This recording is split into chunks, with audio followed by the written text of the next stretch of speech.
This week, in the old mining town of Dayton, Nevada, an open and shut case turns out to be not so open and shut. Welcome to Small Town Murder.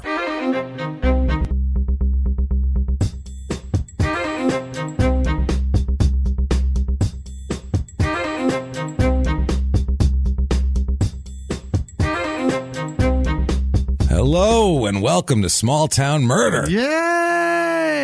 Oh, yay indeed, Jimmy. Yay indeed. My name is James Pietragallo. I'm here with my co-host. I am Jimmy Whisman. Thank you, folks, so much for joining us on another insane edition of Small Town Murder. This is crazy today. Honestly, this case, I can tell you, I had no idea what I stumbled into. Yeah. Found a case. It's not even on like Murderpedia. It's very good. I was looking through court records and found this case, and it just unravels and unravels.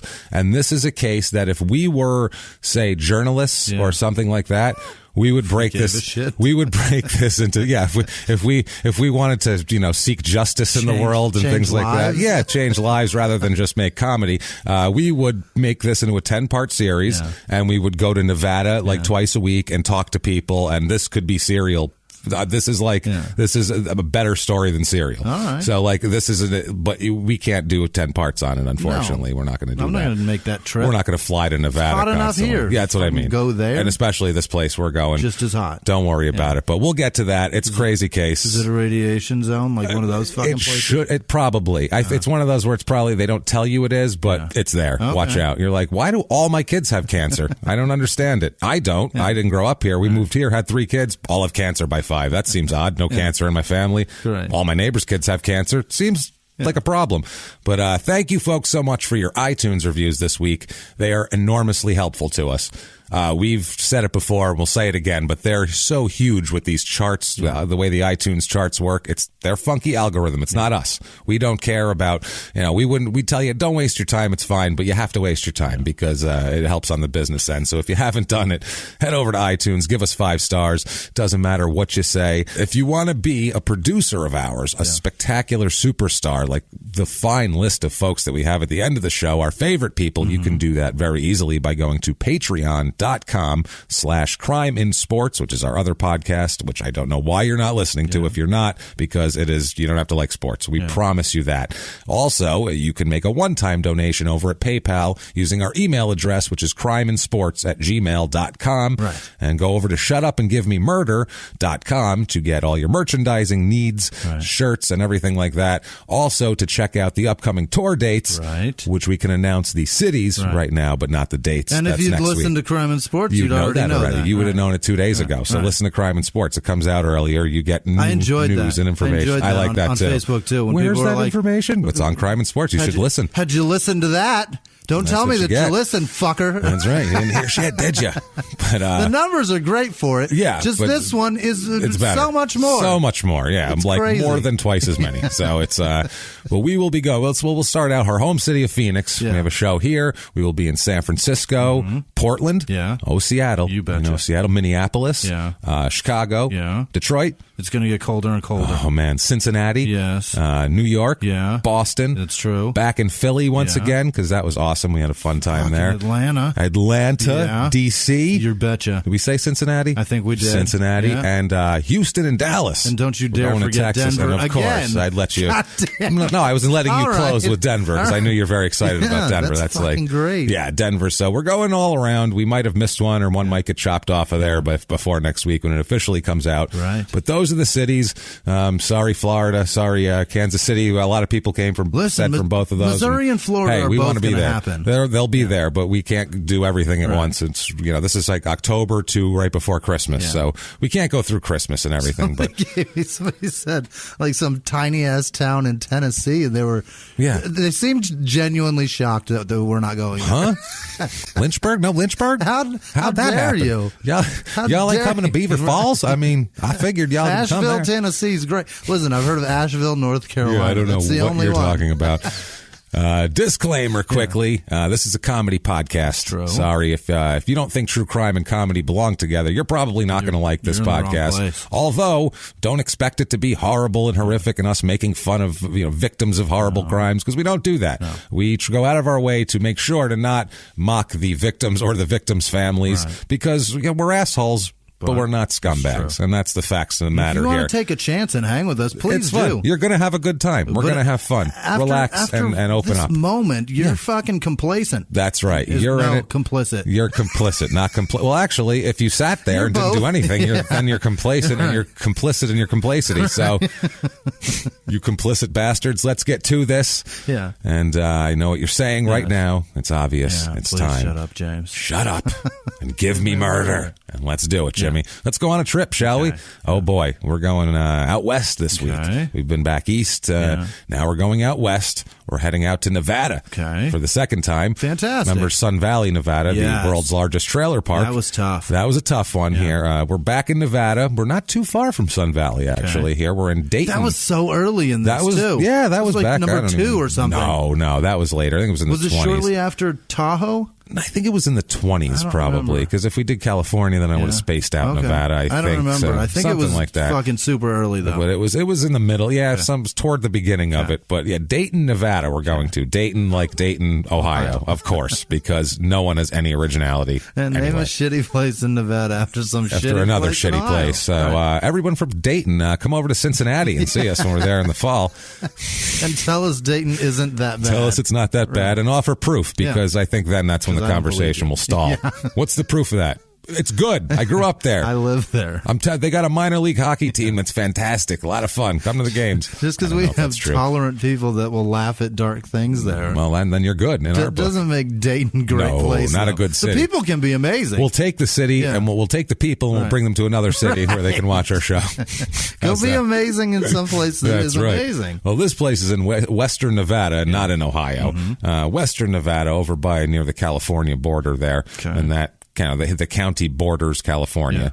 Smack dab in the middle of it? Yeah, it's in the middle, right before it slants. Oh, yeah, it goes. There's a vertical piece of Nevada on the western side, and then it cuts in down toward Vegas with that slant in, toward the east, diagonal turn. I saw it on the other side. No, he's like, shit, it goes that way to this way. This is right there, kind of on the bend, the elbow of Nevada, of western Nevada, if you will. It's about 6 hours and 45 minutes to Vegas. In a car, so it's a trip to Vegas. Don't think this is like, hey, we're taking a trip to the casino for the weekend. This is farther away from Vegas than we are in Phoenix. Good Christ. This is far. 45 minutes to Reno, more of a Reno thing. 20 minutes outside of Carson City. So this is considered like a suburb of Carson City, which is sad. That shouldn't have any suburbs.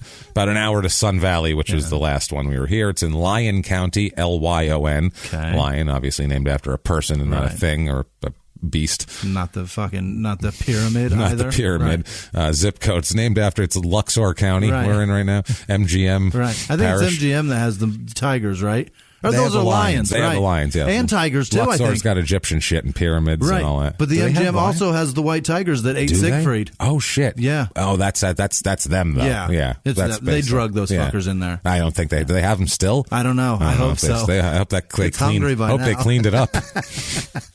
What is that? Some I'd watch that. That's the only way I'm watching. Tendon dangling from its canine? I don't like that. Zip code here, 89403, area code 775. It's a big area, 31.7 square miles. So another big, small town, another big place with not a lot of people in it. Of course. And it's spread out. Some of these places look like, the houses look like, when I was looking for the real estate report, it looks like you're watching The Good, the Bad, and the Ugly. There's just this... Lots of ranch style shit. Well, there's nothing around it. It's not like your neighbor's right next door. It's just like this ranch with like this open space all around it. It's just, it looks like Lee Van Cleef is going to come up and threaten your family any minute now. That's a deep, good, bad, and the ugly reference there. Motto, their motto that they put out is, quote, Nevada's oldest town. Well, no, but is it? The rest of the state has a different motto for it. It is, these people are fucking liars. They're not the world's Nevada's smallest town. So their motto's a lie right away. So it can't be their oldest town because it's close. Then they switched it then to Nevada's oldest community. Okay. Like there was people here before you had, and they really tried to parse semantics at that point. But like, then come when on. you do that, then what, it's are you running for Congress? Get the fuck out of here. Not because there was natives there first. Oh well, that's a obvious. Fucking community. There was communities everywhere. Right. Well, they don't count that, Jimmy. Jesus, they don't count savage communities. Good Lord. Lord. No, good white people who went to Christian church. I mean, what are we talking about? That's what they're, I believe that's what they're referring to. Right. It's so funny that the state doesn't even recognize that at this point. They're just like, nah, fuck it. No one was here. This was barren. Nobody ever set, anywhere near it before 1850. Right. Never. No Indian ever found it, and the natives were never here. Untouched by native hands. It's originally called Ponderer's Rest. That's the original name of it. Ponderer's Rest. I don't. Which and now it's Dayton. Now it's Dayton. Which one's worse? Well, at least there was a reason to call it Ponderer's Rest. Okay. But apparently, it's at the western end of the 26-mile desert, which is at the bend of the Carson River, which is kind of why the border goes like that. Immigrants would stop there for water, and this was the place where you would decide whether to follow the river south or continue west. Got it. So this was the place where people would sit there and go, what the fuck do we do now? They really named a shitload of things after Kit Carson, didn't they? Yeah, that's they are Carson fucking City. Proud of him. They don't have much else there, honestly. And they, like we said, they're not going to adopt any native history, so fuck that. So someone shows up for 2 years and they're like, we got to name everything after these fucking people because we have nothing else. Well, thanks to you and the West documentaries, I know that. Everything you hear Carson that's in Nevada, it's Kit Carson. It's all the same dude. And do you know why his name is Kit? Because he couldn't fucking read and write to spell his real name. I actually heard that. Kit I know Carson. That's amazing. He could spell Kit, but not Carson. I love old timey illiteracy. Yes, that's what's amazing. It's the best. Especially when they were badasses like that guy. I get being okay. I know this is going to sound bad. Like I understand illiteracy and it's a terrible thing and blah blah blah. But how the fuck do you not learn by the age of being an adult how to spell your fucking name? Your own name. You just memorize that shit like when you're 5. Like even you can't read when you memorize. I knew how to spell Pietragallo before I could read a fucking word because they just made me practice that one thing because I didn't know how to spell it. Well, his name I think was Christopher. I think that's true. I don't remember for sure. But that's a fucking tough name to have as your first name. And have to spell why is it PH? I don't understand. Why is there an H after my first letter? Well, then you know what? They could have used that as a learning tool because there's a lot of a lot of pieces of the English language there that you could have learned from that. The silent H, the PH makes an F. All these lots fucking of phonograms in that fucking word. It's beautiful. This place was named Dayton later after a guy named whose last name was Day, and he laid out the town. John Day. So Dayton, Daytown, but minus the W, which Dayton. Makes it folksy, I guess. We fucking nailed it. You drop the W and it becomes folksy, apparently, at that point. Makes people want to visit. Absolutely. Like, ooh, I like that ton. That makes it. I bet they have ice cream on Main Street down there. It smells like vanilla. Yeah. Whole place smells like vanilla. I'm going there.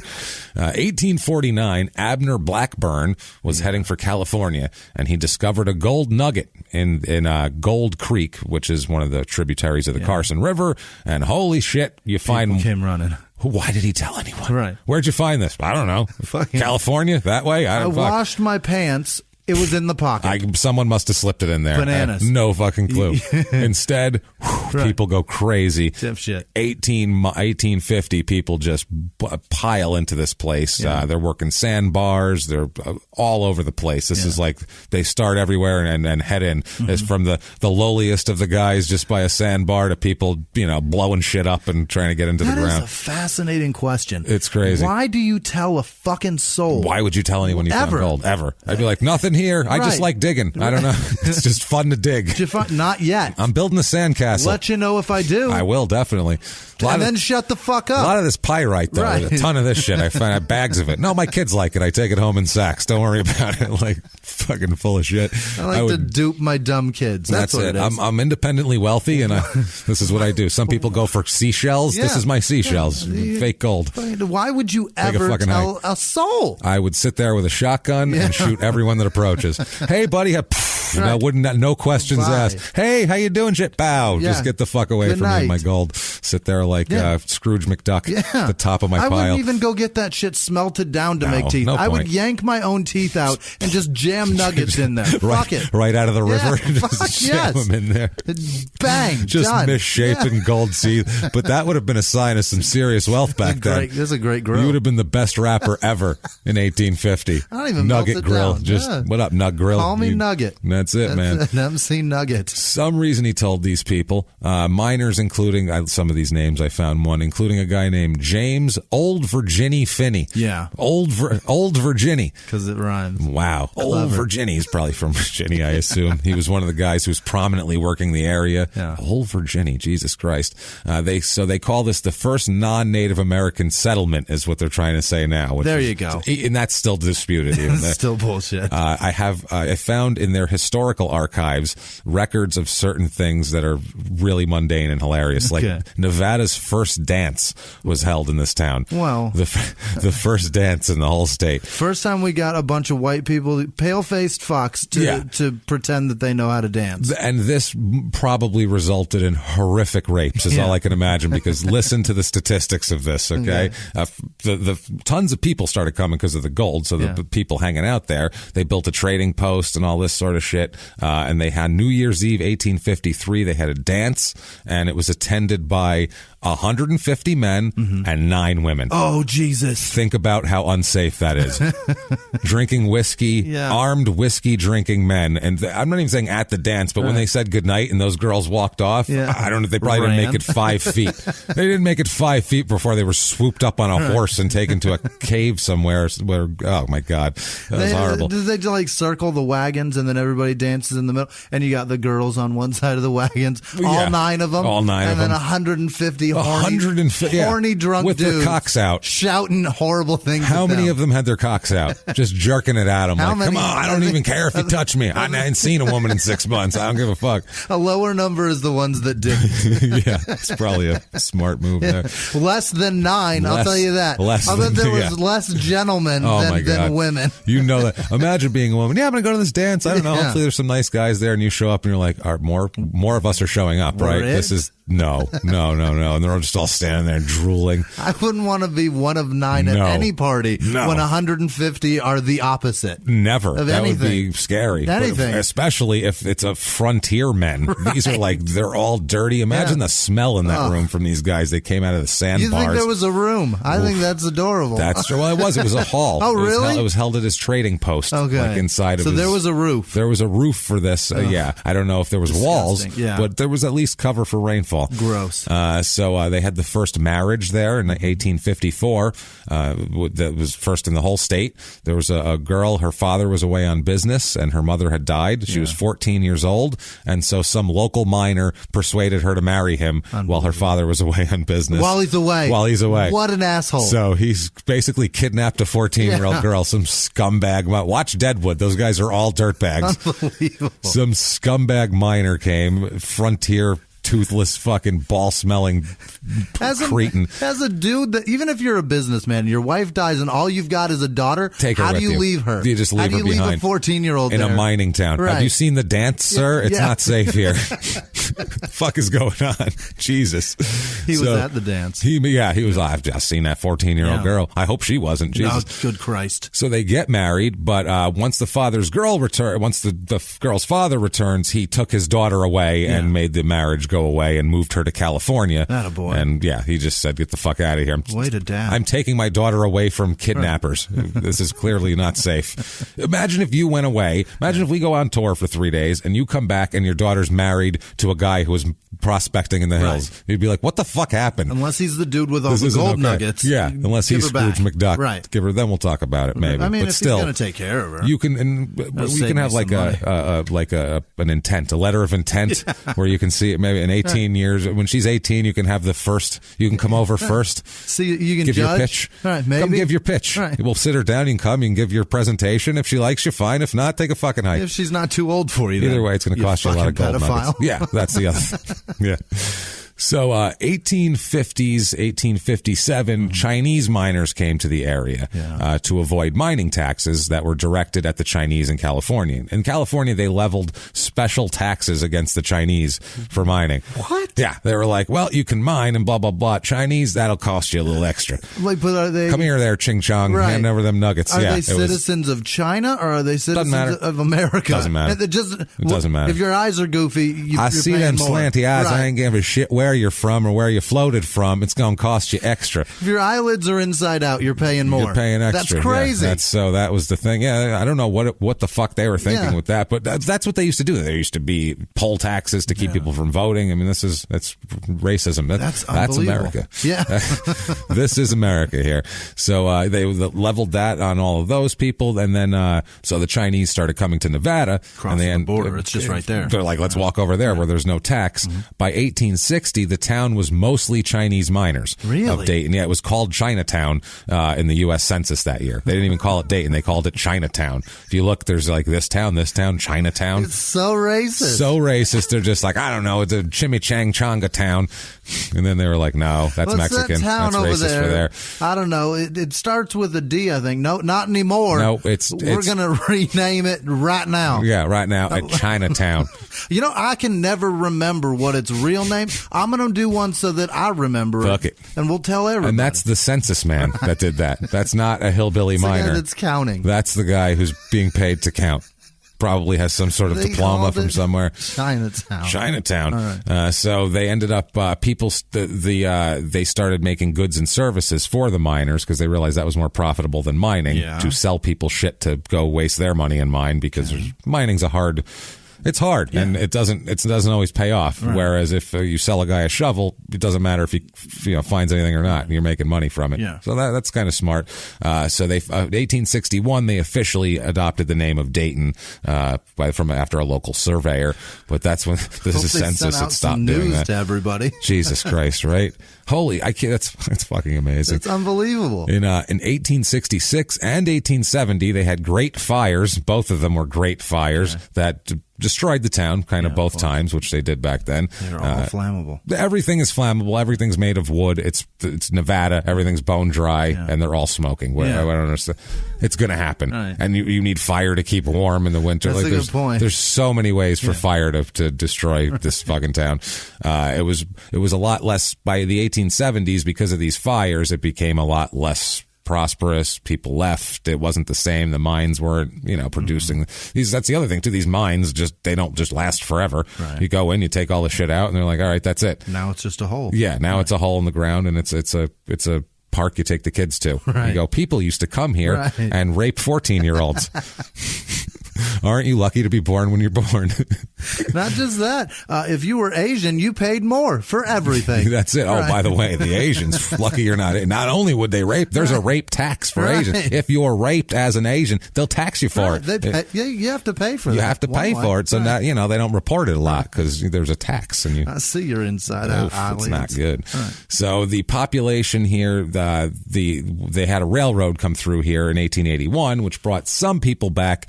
But up until World War I, there was still only about 500 people here. Wow. So it remained kind of, World War I. World War I. Okay. So, 1914, 15, 16. 1909, a fire destroyed the courthouse, obviously, the Lyon County Courthouse, because in 1805 to 1910, most of the country was burned down several times. Just constant fires. The light at night was fires. The heat is fires. Like you said, everybody fucking smoked everything. Yeah. There's just way too much fire. It's prevalent. That's what it is. And to make your building out of fuel for fire is crazy. And then it's all dry. Right. 1865, there was about 2,500 people here, and then after the fires, everything went down, and it didn't come back up again to 2,500 until about 1930. Wow. So that's how long it took, and that's only because people started coming through as tourists because that's when like the gold rush became like kind of a cool thing, in and people went out west to go see shit. It became a tourist spot. It was like Dodge City type of thing. Like they just came to check it out. 1961, Dayton was the setting for the Misfits, which was a John Huston film. It was the last film appearances of both Clark Gable and Marilyn Monroe. Is that right? So yeah, that's what it was based on. And it was in this town. It was in this town. Yeah, That's super crazy. weird. Now it's strange. Huge growth in the 90s because a bunch of residential development started coming in other towns, and it kind of spread to here, because before this, we'll talk about it here, in 1970, there was 826 people here. Interesting. So nobody here. 1980 or 1990, there was 2,217 Holy people shit. here. So not bad. Right now, there is 8,972 people here. It's booming. So it's booming from 90, like all the West towns. Look at Phoenix, 1990, a million people, now 4.5 million people. Like and now we have unbelievable dust storms that wipe shit out. And trees that, as we've talked about, 100-year-old trees. I've never seen that before. Dude, this is crazy. I've never seen a tree fucking uproot, like the whole root that's ball what happened here. pulled out of the ground. You drove past that, didn't you? It's crazy. Constantly. Yeah. Every time there's a storm here now, trees that lasted 100 fucking years, Done. now they're getting pulled out of the ground. I've never seen that before. Yeah, ever. that's not normal. Something's wrong. By the way, the residents of Genoa point to the region's first post office and several other aspects of town government, noting their community deserves the title of Nevada's first town. Dayton can go fuck themselves. Genoa wants it. Genoa wants it. There's records of wagon trains that arrived 3 weeks earlier. We're going to split hairs on weeks. That's what Jesus. But they're fighting about this because they have nothing, these towns. They're like, we need a claim to fame. So I'm going to be the oldest. You named your town after salami. You can go fuck yourself, well, too. it's a region of Italy also. I'm sure there was 3 Italian guys probably came over and said, we name it. It's a Genoa. What kind of pasta do you have in your pocket? I got a rigatoni. Oh, mine's a cavatelli. Never mind. And they go, that's an old reference of us identifying Italians as when you carry spaghetti. Well, no, it's when you're sent away from Italy, when you're sent to America, your family stuffs pasta in your pocket, and you match up the type of pasta with your family in America on the other side, and that's how you know if Luigi, and he's like, I'm a Luigi. He's like, you my cousin Luigi, and he's like, I don't know, and he pulls out and he's like, oh no, it's rigatoni. Farfalla. He's like, oh shit, I got farfalle. Yeah, never mind. They go their separate ways. Yeah, that's an old theory of mine. I asked my grandmother if that's what happened when she came over from Italy, and she said, well, what are you talking about? And I said, okay, never mind. So didn't pan out. All right. So population is up 305% since 1990, which is a shitload. Yeah. Median age is pretty average, 38.8. More males than females for some by a good margin too. It's like almost 53% male, which is a little bit out of whack. Must be some outdoor shit going on. A few more widowed people than normal. More married people than usual. It's kind of an older demographic when it comes to that sort of thing. Race of the town, as you might expect, is pretty white. What do you expect here? White and 86. Yeah, it's 79% white. So we're pretty close. And then Spaniards. There you go. Latinos. That's some Latinas. 0.62% black. So not a lot of black people. Goodness. And Chinatown is currently 0.20% Asian. So that's what happens when you tax them. They fucking run. Flee. I would too. A couple, about 1% Native American, and then you're going to get about 16% Hispanic. So it's pretty close to the average on there. Religion in this town, 21.1% religious. That's what I'm talking about. There you go, Nevada. Drive it down. My kind of place. Now I know why I live out west for shit like that.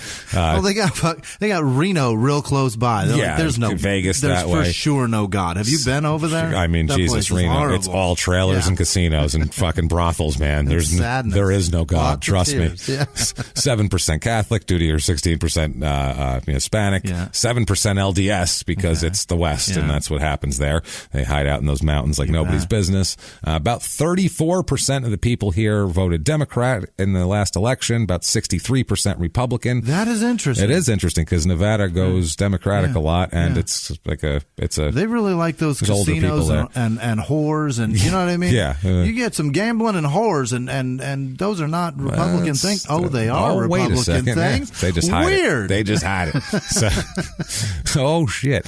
Unemployment rate 8.6%, which is way higher than the 5% in the rest of the country. They have negative job growth here, which isn't spectacular. Also, household income, median household income is about $50,000, which is pretty close to the $54,000 average. A lot of jobs in manufacturing, twice as many in retail trade because it's kind of a tourist town with all the mining and all that shit. Like, come see where thousands of Chinese died for no reason.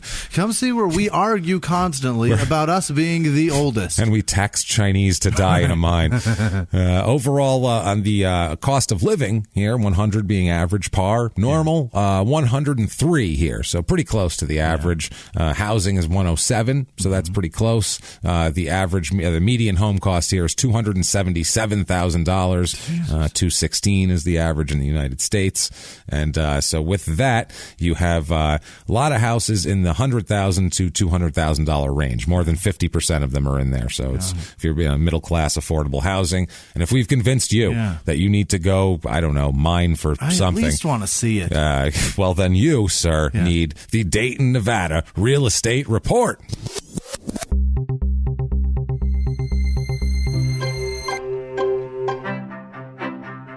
Two-bedroom apartment here is just below the national average. It's about $1,160 for a two-bedroom apartment, which, I don't know, a place like this, that seems unreasonable. Yeah, no, I don't think so. Three-bedroom, two-bath house I found here, 1,100 square feet. It's a nice, clean house. It's kind of on the outskirts. It's not really close to much, so it's a little cheaper. $130,000 for this. So not bad, though. It's 3 bedrooms, a good little starter home. I found a 4-bedroom, 2-bath, 1,824 square foot house. That's a good one. It's a nice little house. It's got a purple garage door, which is really weird. The rest of the house is all normal, and it has this light, pale, shit purple garage door. Like fucking lavender? It's almost lavender, although I have a problem with purples and blues, and they look alike to me, so I don't know. It might be... Could be light blue? It's definitely a purple, but I'm not sure which purple, because I can't see that shit straight. Stop with your accent door. Stop with your bright you don't red need an door. Accent garage door. Right. Well, it's fucking have a normal door. For that door, you're going to pay $283,900. Jesus. For this purple doored mess. And you're going to have to repaint. And you're going to have to, first thing, paint that garage door. Found a 4-bedroom, 3-bath, 900 square foot house on 5 acres of land. And this is just a house sitting in the middle of dirt. Awesome. It's just plopped there. $533,500. Wonderful. Nice house, a lot of land. Not terrible, I guess, if you want to live in the desert. $500,000 for some space. For a little bit of space, a little bit of room to breathe, things to do. It's a lot of tourist shit. You can do the pick up a self-guided walking tour at the Dayton Museum. Just pick up a brochure. You can't call it. It's not a tour. No. It's a brochure telling you, go walk and see this shit. Go That's not a tour. fuck yourself. No, Stop. it's terrible. What is that? You can see one of Nevada's oldest cemeteries, camel stables for some reason, and old railroad depots and firehouses, an 1865 schoolhouse. Oh, boy. Walk the streets blazed by explorers, immigrants, miners, Pony Express riders, and Wells Fargo stages. You forgot whores and thieves and gamblers and tons. You mentioned no Chinese either. Mostly what Chinese about people. Them? Crime rate in They this want to cover them all in immigrant? Is that what it is? I think that's what it is. Blanket it. Blanket it. Just say cover the trail blazed by immigrants, because everybody's an immigrant, especially in the 1800s. Nobody's really been here that long by then. Immigrants. It's 200 years tops you've been here, so not much. So crime rate in this town, property crime right about average for the country. Violent crime, murder, rape, robbery, assault, the Mount Rushmore of crime is much higher than average, like 25% higher than average. It's really high for some reason. I don't understand exactly what's happening in this town. I just thought, why don't we have a shirt that has like Mount Rushmore and it has like the words murder, rape, robbery, and assault? Yeah, that's weird. Never thought to do that. That would be a great shirt. Oh, you know what? Make that shirt. Mount Rushmore already has them on it. Ah, fuck. That's right. Murder. That one's rape. Is Thomas Joe? Yeah, that's a rape one. That one's rape. Oh boy, it's a lot of rape in that one. Oh man. So we already have robbery. All of them, I guess, for robbery. Assault for sure. Assault. I'm sure they're throwing their weight around at some point here, especially the older ones. Their wives for sure. Assault was just the way you did business back then. That's how you lived. That's how you live, Jimmy. I like assaulting anyone in your path. Back then it was true, though. I mean, I just gave him a good knuckling. Right. It was like, I don't understand what the problem is. A little rap on the mouth. Yeah, I don't know. What's the problem? Yeah. I don't get it. Yeah, he was whack a guy with your cane. You could solves it. You could shoot a guy if he knew it was coming. I told him I was going to shoot him. We went out in the street and he agreed to it. Told him, hold yours, I'll hold mine. And then I murdered him. That's how adult you got treated back then. You could enter into an agreement with a man so that you're going to try to kill each other. One of us is dead after this. If you died, they'd be like, well, he said it was fine, so no charges for you, sir. And that's over all kinds of shit. Fair fight. In the out west. Fair fight. Now it's a fair fight. We was legal. It's a fair fight. We was legal. He cursed me for a liar and crawfished on a bet. What the fuck are you talking about? Tombstone Who cares? Shit right there. Nowadays, you could go to a bar, get in a guy could challenge you to a fight. You guys could step outside, put your hands up. He could trip over his own feet coming in to punch you, fall down, crack his head open, and die, and you'd get charged with a fucking crime. Not just murder. Not only do you not even have to touch him, it's fucking. We've gone to another level. His family will sue you and ruin everybody in your family's lives. No. What is it? What do they call that? Aggravated murder. No, but it's like wrongful death. Wrongful death. That's the word. Yeah. We all need to be adults. Can we all be adults from now on? I'd love that. And if two grown people agree that they don't like each other and want to throw, not that we should all be punching each other and violence is the answer, but if two people agree the only way that we're going to solve our issues is with a fist fight, no one else should be involved. But the key, that's your problem. The key to that too is the two people. It's not just the purge. You don't just go out and be like, yeah, they're right. Let's just fucking eliminate people. No. It's an agreement. It's an agreement between into two a contract. Adults. It can be verbal. I don't get it. But everybody's if you do got a phone today. If I give each of you $5 and put a camera up, then it's a sport. So what the fuck's the difference? I don't get it. It's still an agreement between two adults that they're going to have a fight. Why is it different? I don't get it. Everyone carry around documents with you. Will you please sign this first thing that you're entering into this contract? Yeah. Just record it. Do you agree that start an LLC, and then say just do that. It's under this company, and then there you go. Now also too. Then they just have to sue the LLC at that point instead of you. Great. Protect yourselves. Have some documentation. Okay, murder. LegalZoom.com. LegalZoom. We don't do that at all. We have no legal people, so we can't endorse anything like that. But I've heard they exist, so knock yourself out. You might need them. And now back to the show. Let's talk about a murder here in this town. And like I said, this is one that you read it at first, and I read everything, and I read the court documents, and you read through the case, and you're like, okay, that's pretty fucking clear what happened here. Yeah. This is obvious. And then you start to read further and further, and then there's a judge later on in an appeal that has even further thoughts on it, and you start going, what happened here? Yeah. What the fuck? There's no explanation for this. This is some sort of weird supernatural shit that went on here, or there's an obvious answer and everybody overlooked it to point the finger at the easy target, or there's an explanation that no one's thought of yet. We'll talk about it. Let's get into this here. This is fascinating already. It's fucking weird, man. It's in Nevada, and this is it snows here. Let's talk also. This isn't like don't think of Vegas, because people think of Nevada, they automatically think of Vegas. Right. Think Reno 911 also, because Nevada's way more like Reno 911 than it is like anything that happens in Vegas, because Nevada is mainly just a white trash trailer park. It is. The whole rest of it, pretty much the Western United States, is a giant. It's like people trying to erase whatever failures they've had back east, and we're included in this. Now, don't get me wrong. Listen, we're not taking shots. I'm from New York, and I moved here because I had nowhere else to go. And it's 10 miles off the coast. 10 miles off the coast and further is awful. It's awful in any direction. Right. That's what I mean. We're never taking shots at anybody because everywhere is awful. Right. And we understand. There's like 3 nice places in the entire country. Right. And then really, in the world, there's like 12. And most places suck. The majority of them are right next to water. That's what it is. That's the thing. Yeah, water makes things nice. Once usually. You get away from the water, people start to get a little upset that they're not on the water. Well, yeah, and also the land is like, oh, now it's flat and weird and dry and gross. But that's a matter of taste. Right. Some people like that. They like to see wide open space. Some people like that. Good for you. What are you going to do? Who the fuck knows? Yeah. These people apparently liked this. They were in a snowy, this is February of 1993, in a snowy small town of Dayton, Nevada. We'll talk about David Kopak first. David Kopak's a Vietnam veteran. He lives in a trailer in Dayton. He has a son named Jason, teenage son, who lives with him as well. David, the father, is awoken on the night of the morning, I guess you'd say, of February 23rd. He's awoken by a noise. It's at 1:23 a.m. He remembers looking at the clock. Like everybody, if you wake up, you look at the clock. You don't remember anything, but you remember, I woke up at 3:41 last night. Like you, for some reason, like that sticks in your mind. Maybe because it's dark and it's like emblazoned bright green or red or something, numbers. And you're hoping that it's like 10 and you still have a lot more sleep to go. Please don't be 5:30. 3:41 and you're like, fuck. Please don't be 5:30. Please don't be 5. Well, he saw 1:23, so he must have been like, whew, okay. But he said it was a loud noise but he didn't know what it was. He just woke up to a noise.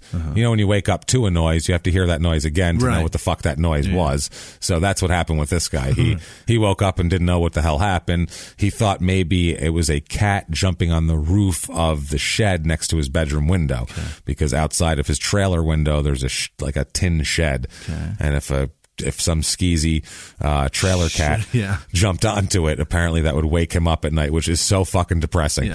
That this poor man fought in a war, and now he is living in a place where there's a tin shed's roof feet from his head while he sleeps, where a cat could just wake him up at any time. A feral, not just any cat. It's not even his cat. Right.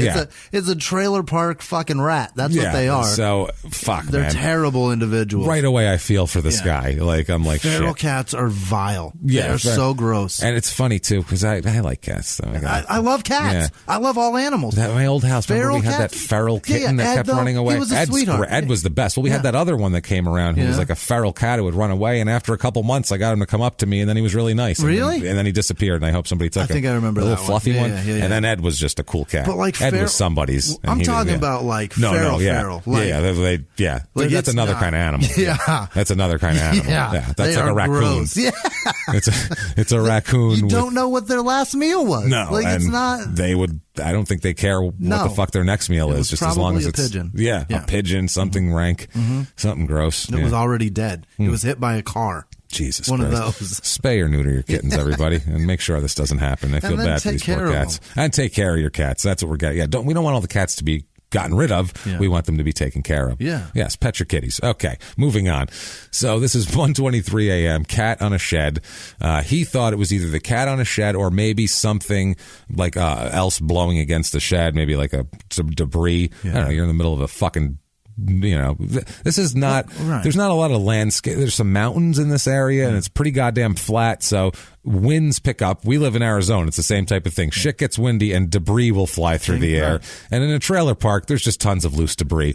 It's everywhere. It's everywhere because, when you I am blown away by what trailer parks look like. Like there are nice ones that have elderly people that live in them. They're super clean. What about when we were driving to LA? We drove through that town with the dispensary. There was like trailer parks that looked like trailers that are nicer than in my house. Unbelievable. Like, God, these are really nice. Yeah, that's a trailer. Wow. And then there's trailers that I work in. For work. It's crazy what people just throw in their backyard. Like nobody cares. A full size bathtub that did not go in that trailer ever. Not They're once. Just collecting bathtubs. And it's in the back upside down rusty. And it's not even like upside down like laying on its top flush. It's like off kilter. How is that possible? Other shit under. Just tossed a tub on top of the other crap we got there. It's just shit on top of shit. All sorts of stuff. Put it on top of the 10-speed bicycle. Right. That's perfect. That's exactly. Perfect. That'll hold it down. And the fucking tub is older than that bike. Yeah. They don't match like eras. It's just bizarre. Like, why do you still have either of those? They collect over many years, I feel like. It's crazy. This guy, I feel so bad for him, honestly. I just do. He's awakened by the noise, this guy, David, and he says that he walked out in the living room, but he didn't see anything weird or notice anything. He said that he doesn't know. He said he thought he walked into the living room, but then he says maybe I didn't walk into the living room later on. He's like, I'm not sure if I walked into the living room, but I do know that I did definitely look out my bedroom window, and but I didn't know what the noise was, so I don't know what else happened after that. So he didn't see anything. He woke up, looked at the clock, looked out the window, and then went back to sleep. May or may not have gone. That's what I mean. He was like groggy and went out there, but that's when he lost his like awake momentum from being woken up, and he started drifting back off into what he was doing here. So the next morning, he wakes up. He, gives a stretch here. He walks out. His son is sleeping in the living room on the floor, and he says that he walked over his son's legs 3 different times to get to the coffee machine, get to the kitchen, get to the bedroom. Because as we'll talk about, it's a very small trailer. This is not a big trailer. It is 10 feet by 50 feet. Okay. So that is not not a big trailer at all. It's awfully weird I guess it's long, feet, but it's almost like a tractor trailer. Yeah. It's like 10 feet's very narrow for an entire residence. It's just a single wide. It's an old single wide. It's an old Scott-timey single wide. Yeah, that's exactly what it is. So he said that he did all of that. His son was on the floor. He said he got his cup of coffee. He sat down and watched television. He said within maybe a foot from his son who was on the floor there. Didn't notice anything was awry. Nothing like that. The father's bedroom, like we said, is just a short distance down the hall from the living room. Yeah. So and also he doesn't have a door to his bedroom.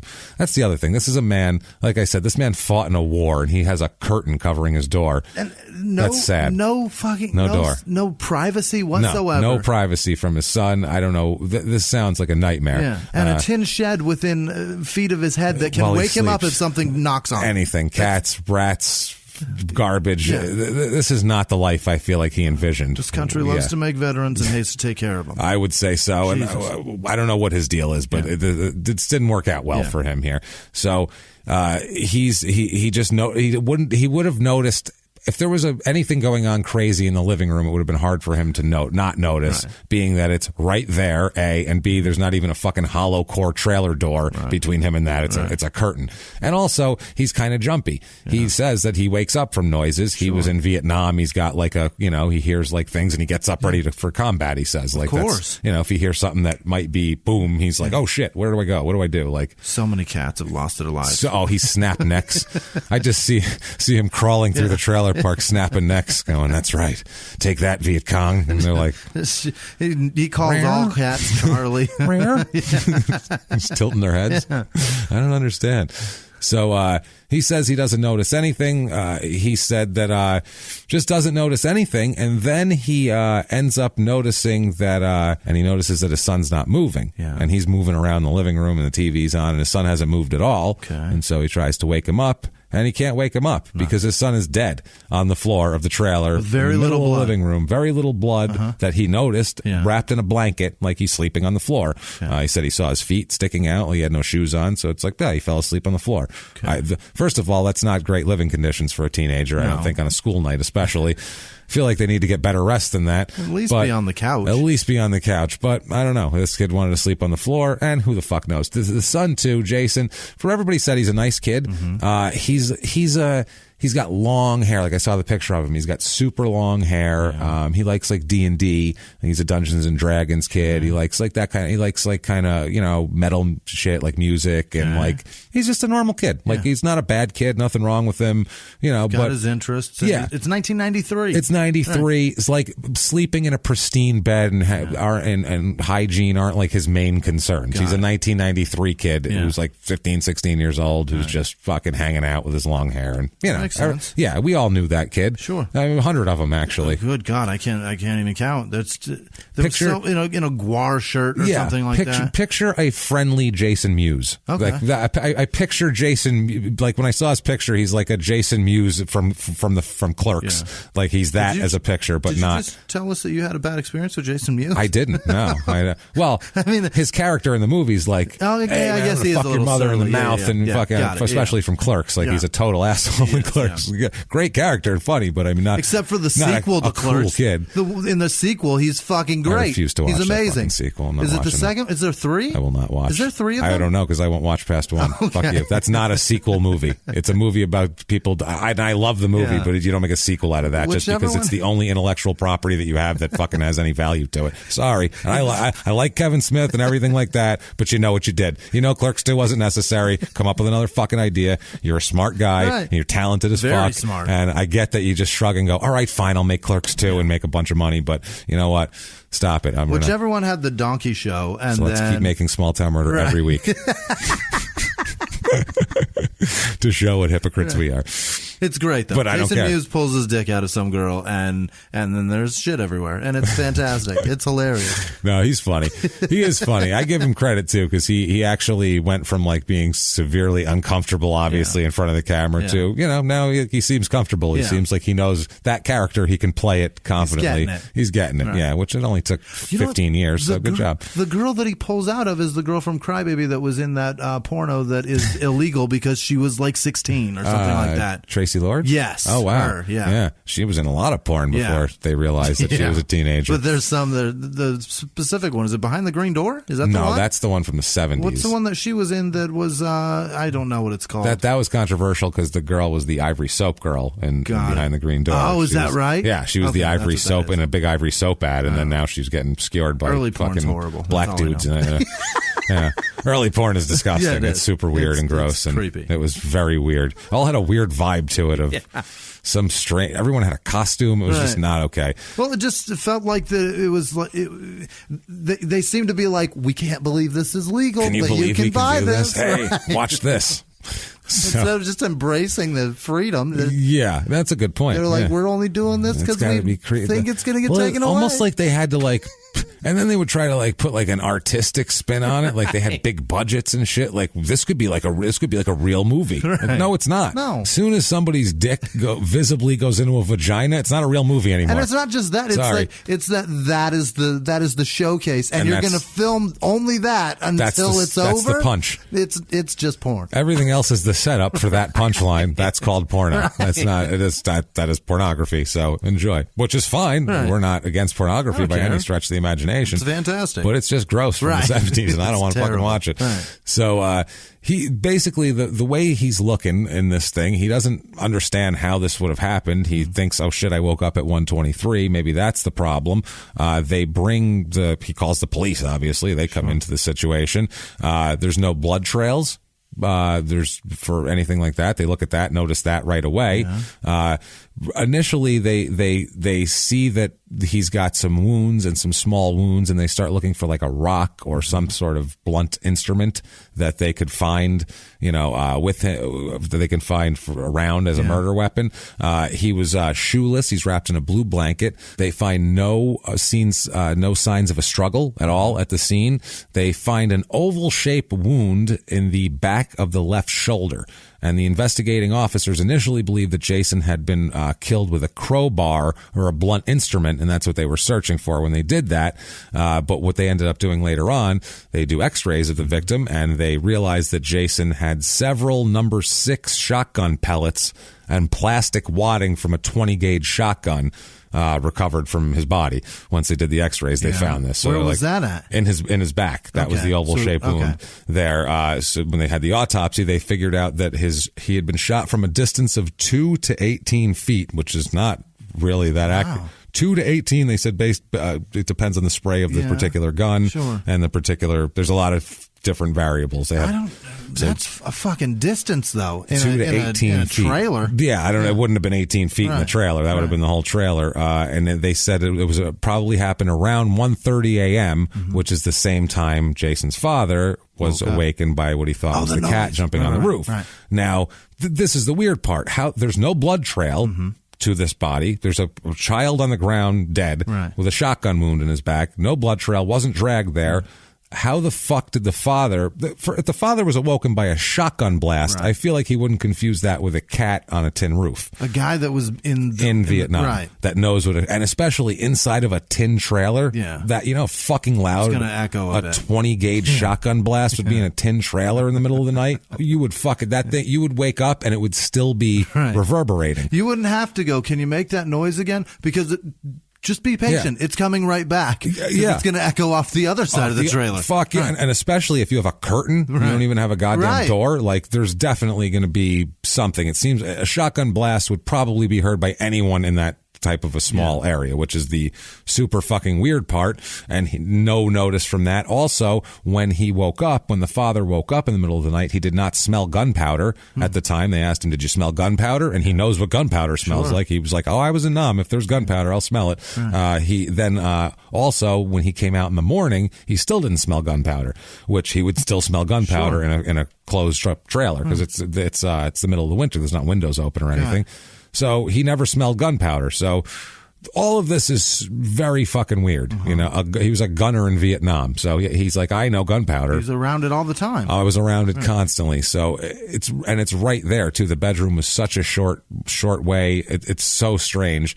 that no one would have heard this, and that's what makes it super odd, especially with the blood trail. No blood trail, no nothing. It had to be right there. Yeah, they said, and also they said the blue fibers that matched the blanket were found on the shotgun wadding removed from his body. So he was wearing that too. So the blanket was around him. The bullets, the shells pellets went through the blanket into his body. Also, and the lividity in his feet was consistent with where the death where the body was discovered, was consistent with that's where the death occurred. What is lividity? That is where it's a technical medical term for how his feet were laying, how the blood was laying, and where he was. The outline of his feet, right? Because they can tell if you were moved and then moved into another location. So they can tell where he was. So they were like, okay, this is all consistent with he died here and was left here. Right. There was no dragged and placed. He wasn't set up. There was no staging or anything like that, this is right now we have the weirdest shit ever. We have lots of questions for Dad at minimum. A ton of questions for Dad, I would say. Definitely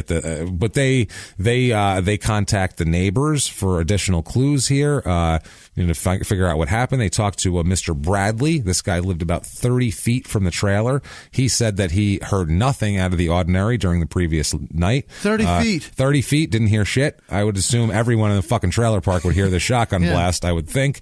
They also said there was no written report of this interview, which is weird. No written report of it, but Bradley will come up later on and we'll talk about him. And also the substance of this was not relayed to the defense because it wasn't taken down. So they questioned this guy. They said he said, I heard nothing, and they didn't document it or let the defense know that there was a guy 30 feet away that didn't hear a shotgun blast. Well, that's illegal. Which seems like that's a little bit shady. And there's going to be a bunch of things like that where we're like, well, that doesn't seem right. Well, this doesn't seem right.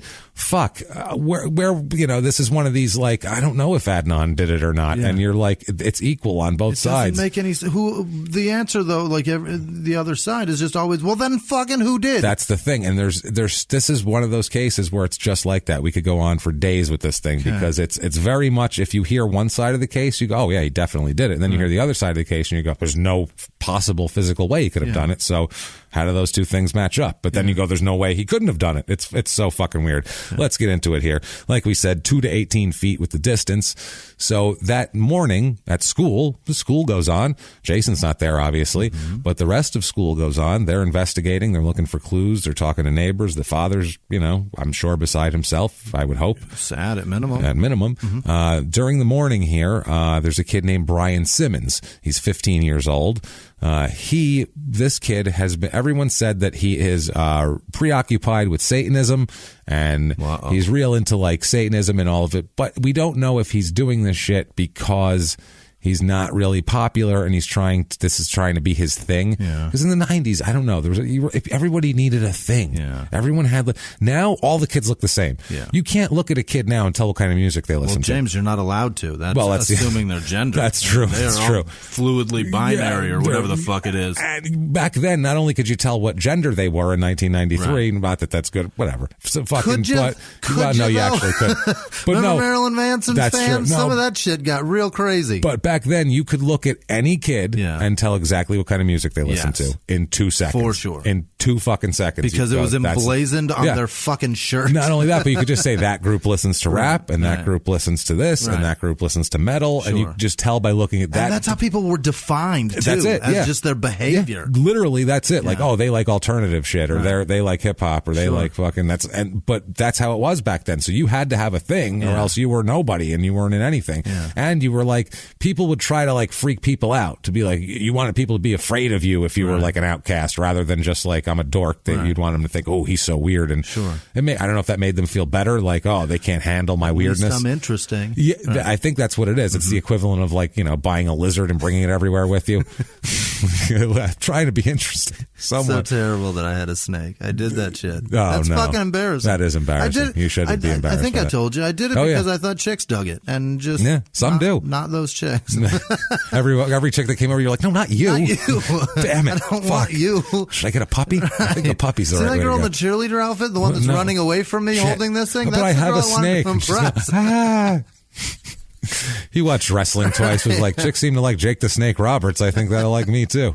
I just like ball pythons. I thought they were cool. And then I was like, this is a fucking useless pet. What am I doing? For a period of 2 years, if you walked up to Jimmy, you'd be like, you Jimmy? He'd be like, call me Snake. Just call me Snake, baby. It's embarrassing. You'd be like, I don't think so. I'm an idiot. You kind of look like a Jimmy. We're going to go with Jimmy. Can I see your ID, sir? I'm not calling you Snake. I will not call you Snake. That's fucking weird. So this guy attends school that day, Brian Simmons. He's there. They said he's been interested in, he talks about, rape and mutilation and Satanism and basically like he's like a metal fan kind of thing. Like we don't know, like I said, how serious he is there. But it's people think that it's brought up that he suggested to 3 of his friends that he had killed Jason. This Brian Simmons. He told his friends that maybe he did it, maybe or he just said I did. He's talking to his friends. Mike Owings is one kid that we're going to talk about in great detail because he's a huge cog of this case, and I don't know, somebody who, if we did do a 10-part series, he would be the Heyman's ex-boyfriend Don of the scenario, where he'd be like, I really want to know where the fuck Don was, and people would be checking his LensCrafter employee records and his cell phone records and everything. Yeah, right. Jesus Christ. So he says that this Mike kid says that Simmons explained the details of his activities leading up to the shooting, and that he admitted to Mike that he'd shot Jason. This is what Mike says.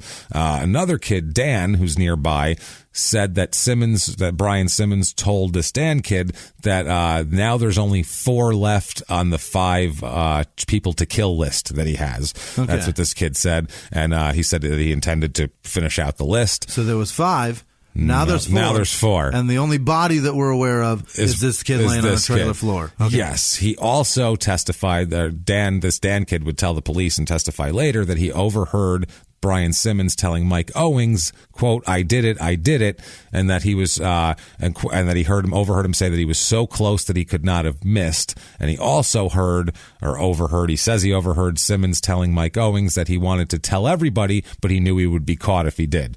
Okay. Another kid named Michael, not Mike Owings, had also said that Brian Simmons had told him in some detail at an earlier time that Brian Simmons planned to murder a, quote, long hair, which what is this, 1967? I have damn long hairs and the long hair. What the hell? I've never heard. That's hilarious to me. In the 90s, no one ever called anybody a long hair. We called them dirt head, or just that's what we call them. I don't even know. Yeah, in the 90s, if you were into metal, you had all long hair, right. And then kids could have like long hair and shit, but they had to have the sides and back shaved. And then they had like it's like parted in the middle, and it was like perfectly coiffed, and it was down to like the shoulders. Yeah, that was like the kind of a like a hippie-ish alternative, kind of like a. It was kind of like a Kurt Cobain. Yeah, exactly. That's exactly. That's who did it. Yeah, you're right. Kurt Cobain did that. I was thinking, I'm like, totally. The dudes listen to Kurt Cobain. I know the people that I'm thinking of. That's what they listen to. And then as soon as I said it in my head, I was like, that's who did that. That asshole did it. Why'd you do that, you dick? This Brian Simmons tells this Michael B. weeks earlier that he hoped to do it, to kill a long hair, by staying awake one night while for the rest of his family to go to sleep, and driving his mother's car to somebody's house if it had enough gas. And a long hair. And a long hair, because you got to find the long hair first. That same morning that we're talking about where they're at school, this Michael, not Mike Owings, the other one, said that he saw Brian approaching Brian Simmons and asked him why he was smiling. Simmons said that he would soon find out. And then other people saw this exchange also and reported that. Now, this Dan kid said that he overheard Simmons tell Mike Owings that, quote, he would be paralyzed for sure. At one point, that's just a non sequitur that he heard out of that whole thing. Somebody in their conversation would be paralyzed. Yes, which the police are thinking about is possibly a reference to the severity of Jason's spinal cord or back injury, and that a shotgun blast would do. The thing that they're very suspicious about is that Simmons is speaking of this in detail at 7:40 a.m., which is only a little more than an hour and a half after the first cop arrived at the scene of the murder. Before that, nobody else heard about anything, and no details were released until about noon of that day. So he knows about this allegedly way earlier. That's what this kid is saying. Though. It's mainly this Mike Owings, and then there's a couple of peripheral kids that kind of say that too.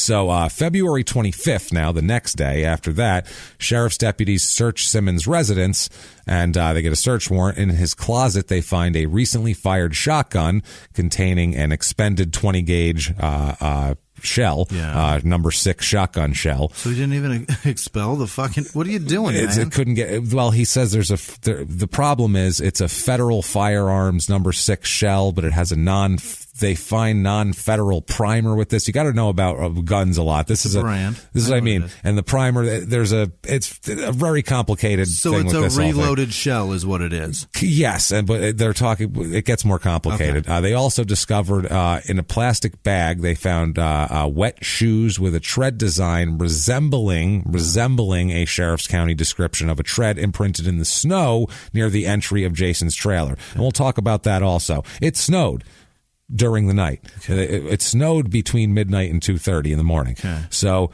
they find footprints leading to the trailer. No footprints leading away from the trailer in the snow. Okay. So unless somebody came out and literally traced their footprints backwards through the snow perfectly, you would have noticed that. And also, did the son come home and went to bed, or was he already home? I guess he was already home when the father went to bed. So whoever's footprints those are is the killer. And I guess, but then how'd they get away? Yeah. Where'd they go? Yeah, that's Did weird. they disappear? Did they beam themselves up? That's bizarre. That's the bizarre thing. And so also it's always about resembling a sheriff's deputy description of the tread imprint. There's no nobody took a fucking picture? Well, it's snow. I think it got snowed over or whatever. So it's basically, it's sort of like that. Got it. So they're going with similar to. Yeah. This is like in the 80s when they would convict people on blood type similar to, or hair found on the scene similar to the defendant's, not a DNA match, that sort of thing. That's awful. Yeah, I would say so. But this is wet shoes that they say resembled that. Also, they seize a pack of filterless cigarettes, a bottle of oil used, what the police say used in an attempt to burn down the trailer that Jason was in, journals with satanic symbols, books on Satanism, including witchcraft books, and a Derringer, a small little gun like a Old West prostitute. Also uncovered a pipe bomb, so they brought the bomb squad in because they didn't know if that was like an active pipe bomb, so the bomb squad took that apart. Simmons is arrested, and he is charged with murder and use of a deadly weapon, burglary, and possession of an explosive device. Okay, at best, bad charges. Yeah, but at best, the evidence is super circumstantial. And based everything. Based on what 3 kids overheard in a hallway, and what literally 1 kid was told this allegedly. Is not good. Especially when you hear that kid has also issues and issues with. That are so did just they as much as this kid. A burned spot on the fucking trailer? Like the dad could have been burned in there too? They could have been burned. He could have been burned alive in a tin trailer. He survived Vietnam, but not living in a fucking trailer in Dayton. So this Simmons, he's from Stagecoach, Nevada, by the way, nearby. They all go to Dayton High School, all these kids that we're talking about. They all go to school together. Okay. Now, in court, Simmons' lawyer is a guy named Bill Rogers. He seeks to have his client transferred to a juvenile center in Carson City or in Reno to keep him away from adult inmates in the Lyon County Jail, which if you're somebody's lawyer, you should probably request that. He also asked for a gag order on witnesses and family members because of the publicity in the case. It's a tiny town, and this is a huge deal. Of course. And it gets out right away that the first thing that comes out is, and one kid was a Satanist, and he's a satanic cult killer of another kid, and so everybody freaked the fuck out and lost their minds. And back then, everybody wanted to blame heavy metal music and stuff. This was huge. Anything that wasn't Barry Manilow all of a sudden caused crime. It was big in the early 90s. They were really ramping up trying to censor shit and all that. That was a huge deal. That caused this. Sorry, but your explicit fucking lyrics label and all that shit caused people to go the opposite way. Sure. It just everything that happened in the 90s, that shit caused. But putting that label on that music was fucking awesome. Made it great. Made that made music it popular. Fantastic. Thanks, guys. Yeah. Thanks for telling me which ones I want to buy. Appreciate it. That's all it did. Dumb white people. You made Ice Cube rich as fuck. Sorry, as soon as Bob Dole tells me not to listen to something as a 15-year-old, I'm like, it must be good. That's why that old fart doesn't want me to listen to it. So. Thanks, Tipper, for telling me about Tipper Eminem. Gore He was fantastic. Fuck, man. Two Live Crew. Yeah. I was like, when, as a 10-year-old white child, I didn't know much about Two Live Crew. I appreciate Congress for informing me. Thank you. Gave people like Marilyn Manson so many more gigs because he's brilliant as a thinker and a speaker, and he'd sit down on these panels. You'd put him on on Phil Donahue and pay him more money. That's great. The amount of money that was made because of that fucking label. He was so insane. smart, so fucking smart, Marilyn Manson, with everything he did too. Yeah, he is brilliant. So he wants the gag order here. He says that the lawyer says, quote, a circus atmosphere has surrounded this case from the beginning. The judge denies both requests. Yeah. He says that Simmons is being tried as an adult and will remain in an isolation cell in the adult jail. Yeah. So he's going to stay in the adult jail, but not going to get raped by older men. So I guess that's good. Yeah. And now back to the show. So while Brian Simmons is sitting in jail, he's got a girlfriend. He's got a girlfriend named Jessica. She is one of Mike Owings' best friends also, because in high school everybody knows each other, and I grew up next door to this one, and so that's also like a point of pride to put the face to the name. Like you say, I know that person. You don't know shit about them, but you're aware of their existence. Yeah. Well, these people, I guess Mike and her were pretty close friends. Mike and Jessica were, quote, one of their best friends, which is everyone you know in high school. Mm-hmm. So they talked at school, and Mike said that Jessica told him that Brian wanted to talk to Mike on the telephone from jail. Okay. He said that I guess she had contact with Brian Simmons from jail, and was telling Mike Owings that Brian wants to talk to you. Got it. So after school, this is all Mike Owings' story, Mike asked his father what he should do after school, apparently, and he says that his father told him to report the matter to the officer at the Lyon County Sheriff's Department who is in charge of the case to, keep them abreast of everything. Yeah. So the officers, when he went and said that, they said, well, this sounds terrific. You definitely want to talk to him, and we want to record that shit, as a matter of fact. You do that. You talk to them. They got a judge to approve a telephone, intercept of this whole thing. Sure. And they said that there was probable cause to believe that Simmons would discuss the pending charges, so why not? Yeah. They said he had discussed it. He admitted to it in the hallway to Mike, so now let's get him on. And he wants to talk to Mike. And he wants to talk to Mike, so let's get him on tape. So Mike, consents to the whole thing. He says that he agreed to it, quote, to see in case Brian said anything about Jason and just for my protection and my family's protection. He says his father and the officer both say that Mike was told that he didn't have to accept the call, and there was no agreement concerning any lenient treatment for Mike in his prior substance abuse arrests that he's had, this kid. Okay. Mike has issues. That's what I mean. He has issues. And they're saying we didn't make any deal with him, telling him that. But if you have drug charges and you entrap a murderer, they're going to let you off those drug charges. At minimum, you're getting off the drug charges. Yeah, they always say that. We have no agreement with him. They never have. Trust me, I've read so much mob shit. There's never been an agreement in place for sentencing or for anything until the person who you testified against is over with. And then you get that just so you can say there's no agreement in place. It's the only reason why. And sometimes there is an agreement, but at least. Yeah, but that's exactly what it is. Nothing written down. They're like, if you do this, we're going to help you out on that. Until it doesn't happen, and then they fucking start singing about it. That's the other thing. Right. Yeah. So prior to this, they said they told Mike, the officer says that he told Mike not to intentionally seek out incriminating evidence from Brian, rather just be a listening post, is the way he put it. During the conversation, though, the officer didn't do anything to keep Mike from eliciting anything from him. He didn't say, like, hey, don't say that when he said something, or slap him on the leg or some shit when he was doing anything. So he didn't coach the phone call. He didn't coach it during while it was going on. He just let a teenager sit there and talk to another teenager on the phone, and didn't give him any instructions. Basically, let him investigate himself here on this one. So Simmons obviously knows that the call subject to being recorded. He's in fucking jail, so he has no expectation of privacy whatsoever here. This is the phone call that we have. I have the transcript of the phone call here, and I'll read it quickly and go through it. Okay. So Brian, the beginning of it, Brian says, yep, I wonder. I'm just going to say Brian, his line, then Mike, and then his line. So Brian, yep, I wonder. Mike, what do you wonder? Brian, okay, let me ask you a few questions. Mike, yeah. Brian, if you got shot, Mike says, Brian, and killed with a 20 gauge, Mike says, going into it. Brian, and BBs went through your lungs and through your heart and into your chest, would you be instantly dead? Mike, I'd imagine so if you got shot through the heart. Brian, yeah. Mike, why? Or could you be alive, Brian says, or could you be alive to move like 3 feet opposite direction of which you were? Mike, probably not, because anybody who'd get your heart. Brian, okay, good. Then I've been framed. Mike, huh? Brian, then I was framed. Mike, you were framed? Brian, oh yeah. Mike, did Jason move or anything? Brian, I don't know. I can't tell you. And then there's laughter from Brian, and he says, quote, I was told not to tell anyone anything about the case. Mike, oh.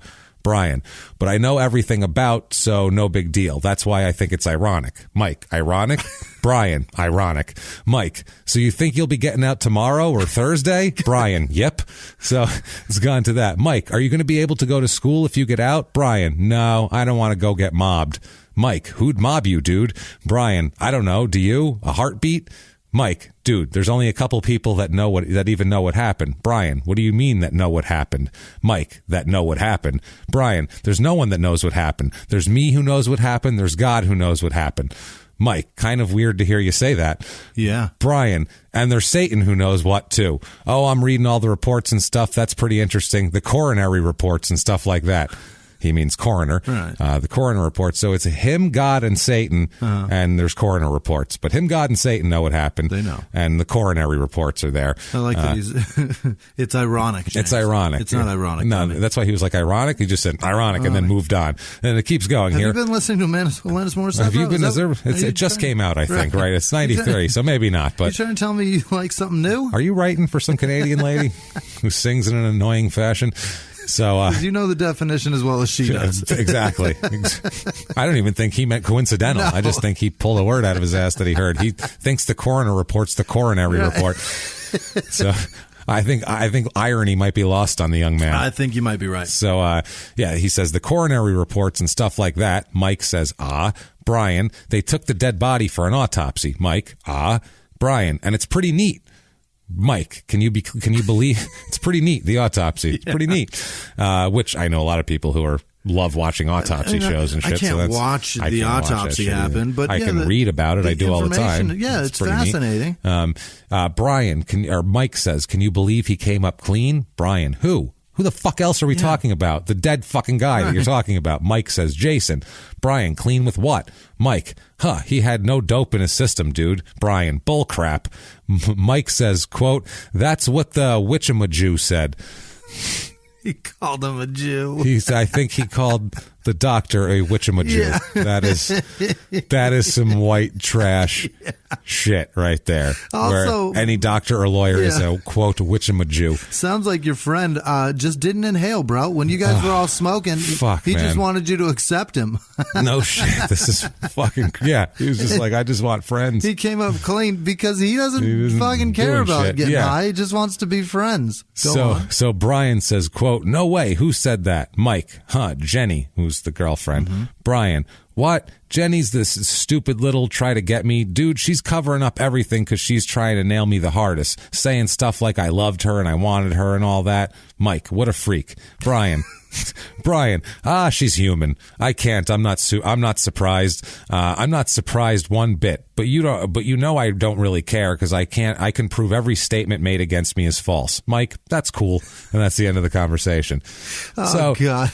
I don't want anything taped of me when I was fucking 16 years old. You just sound like a fucking moron, no matter what. Dipshit. Now, and they know everything, those fucking assholes. And conversation. This is what I mean. This kid, okay, I'll give Brian this. He sounds like an asshole. Yeah. He's definitely an asshole, but I don't know if that means he's a murderer, a murdering asshole. One thing that I noticed here about this call is that he never incriminates himself completely. No. He asks questions, but that's also questions based on he just read a bunch of autopsy reports and he's saying, I wonder if it's definitely suspicious, this call. I'm not saying this is a fine call to have, but he never says, when I shot him in the fucking back, this is what happened. Like, that never happens. The problem is he says he knows what happened. I know what happened. Shitty. But he could mean, he could say he means I know what happened, whereas I know where I was and I know I wasn't there. Or he could mean, I don't know what the fuck. I read autopsy reports and I know he was shot in the back. Well, that's what he says too. He says there's only one thing there's only one that knows what happened. There's me who knows what happened. There's God who knows what happened. Then Mike says, kind of weird to hear you say that. He says, and there's Satan who knows that too. And then he says in the next breath, in the same statement, I'm reading all the reports and stuff. That's pretty interesting. The coronary reports and stuff like that. So he literally could mean, I know what's going on because I'm reading all these reports, because that's exactly how he said it, in line with that shit. But if you know that, then the coroner knows what happened. That's what I mean. Police know what happened. That's what I'm saying. Anybody that reads the autopsy report telling somebody knows what happened. This is at best a wash, this phone call. It's at best a wash. This is a weak phone call. It's a weak phone call. It's nothing that I would convict a child of murder on. But you'd be surprised how much that came into play. Before the trial, during the pre-trial time, Simmons here, Brian, moves to have as lawyers do. I'm sure he couldn't fill the paperwork out himself. He can't say coronary. I was going to say that would be coroner. Look, he can say coronary. My client has a problem with the coronary report. It's not to his liking. Christ. So they moved to prohibit the state from admitting the telephone conversation into evidence. Brian insists that the state knowingly violated his Sixth Amendment right to counsel by recording the conversation. They say that this underscores the first excerpt where Mike says, "Did Jason move or anything?" as an example of Mike's effort to elicit incriminating information. Okay. But that's also said in a time where Brian brought up the whole thing. Right. So that was just conversational, I feel like. Anyway, the district court denies the motion, finding that the state's involvement with Mike Owings was not sufficient to create an agency relationship. Because what you have to say is that Mike was acting as an agent of the state when he did that, which he fucking was acting as an agent of the state. But that would be that every single person who ever sets up anybody with wearing a wire was an agent of the state at the time, and blah, blah, blah. So it's the same shit. Like there'd never be a mob boss put in prison if this worked, if you could just say that about everything. So that's how that goes.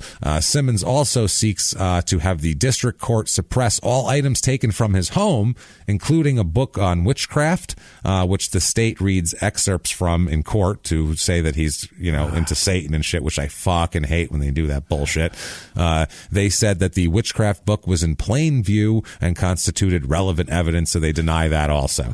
So everything he has motions for ahead of time is denied. Dan Cummins is a serial killer. I don't know if you know that. Oh, yeah, the man has so many books on serial killers. Jesus Christ. And you have so many books on homicide. I should leave now. We would be fucked. And be thankful to have the skin on my back. If you look through my shit and you'd be like, oh, he absolutely killed anybody that you fucking think that he killed, because crazy. All he cares about is murder. It's literally all. He has so many reports, and this is weird.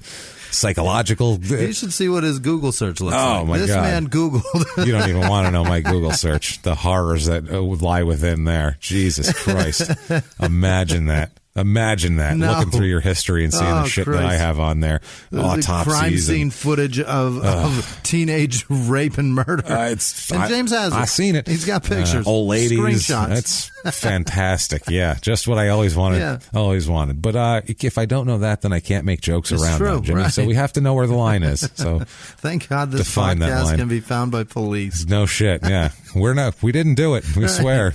We're just interested. So June 1st, 1993. The trial begins.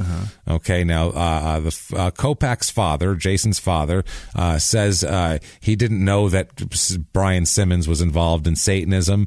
He said that they tried to say that there was a link between the crime and Dungeons and Dragons, which is the most ridiculous thing in the world, because most of the kids that play Dungeons and Dragons are pretty fucking. They're the kids who aren't fucking up. They're like. They're also, they're little. Well, also they're feeble. They're usually the smarter kids too that play that, because it's a very complicated fucking thing. So it's usually like smarter kids, and they might be sometimes like a weirder kid, but they're smart usually, and they're usually not the wild criminal type. Peanut allergy. Yeah, exactly. Yeah, that's the thing. Exactly. So he says he doesn't know what caused, Kopech says he doesn't know what caused Brian to kill his son. Yeah. He said that they had been friends before that. He said, quote, Brian has spent the night at my home a few times before. He just didn't understand what the fucking story was to him. He was just like, I don't know why they weren't in a fight. Yeah. They never had any beef. I can't understand why this guy would kill my son. But I don't understand how anyone did it, as we'll get into this evidence here. Okay. They read from his book. Okay, if you'd like me to read Brian's book. This is the excerpt they read from his notebook, because they find a couple of notebooks and shit that kids have around. Sure. Like under his drawer, he had like a notebook and a pack of cigarettes and, a fucking hustler. Right. Yeah, like, he seems like a hustler guy. Probably. I would Maybe think. Club. Oh, Club, yeah. Club is the one. That's a sleazy one, yeah. Very sleazy. My uncle used to have those, and it was so creepy. That's the type that, like, take a shit at his house, and there's like 6 of them right on the countertop. That's the Club is the magazine I'm 11. that 50-year-old men kept out in the open on top of their toilets in the bathroom, and you'd be like, wow, cool. What the fuck Ew, is this? What is that? Oh my God. Yeah, I had a lot of questions. I had a lot of questions. Well, she has a smile on her face. She seems to be liking it, but I don't think so. No. She's an actress. She may be forced to do this. Should we help her? This magazine came out 5 years ago. Never mind. Fuck. She's dead by now. She's probably dead. She either escaped or she's dead. I don't know. But if it was recent, I'd contact the authorities. Fingers crossed. So they read from his book, and they read the statement here, quote, and this is all different ones. They kind of combine into one big amalgamation of his feelings. Which, imagine taking a bunch of statements from a large volume of writings and then just taking a bunch of separate ones, putting them together, and be like, that's his mission statement right there. That fits your narrative. Yeah, that's his mission statement. Yeah. That's what he meant. It says, quote, I will torture you, burn in hell. Now, these are also excerpts of lyrics. Some of these are out of place with the rest of the lyrics. You can't do that. So, like in a song, if there's 6 lines of lyrics, and one of them is like, you burn in hell, I'll kill you, and the rest of them aren't, they'll just take burn in hell, I'll kill you, and then put that with other shit, not in the context of the lyrics. It's the equivalent of going through your boyfriend's phone and making a conversation that didn't happen. This is fucked up. So, I will torture you, burn in hell, I hate your guts. So does Satan. You will be the victim in sacramental death, which sounds like a metal song lyric. Yeah. You made your deathbed, and I will lay you in it. Murder, murder, commit cold-blooded murder. I want to hate. I want to see hell. I must curse God's name. Please let me in. Satan, give me the power to do evil. I want to walk this world without a heart, tear innocent souls apart, which definitely sounds like a lyric. Yeah. I want to look into a man's eyes and have him scream in fear. Satan, will you be my father? Which he's clearly looking out for some parental guidance. There's nothing wrong with that. He needs a dad. Teach me all your magic. If you knew someone who knew magic, turn my heart black, which these are all, take away my conscience to kill for you. Beware me. I can in turn kill again. He must die. I'm not afraid to shoot strangers. In the name of Satan, your murder will be done. Maybe for no reason. I must kill him. Satan, give me a sign. Give me the guts to kill for you. See your blood as I cut you in little pieces and mail your body parts to your parents. In the name of Satan, your sacrifice will be done. That's a lot to write out, though.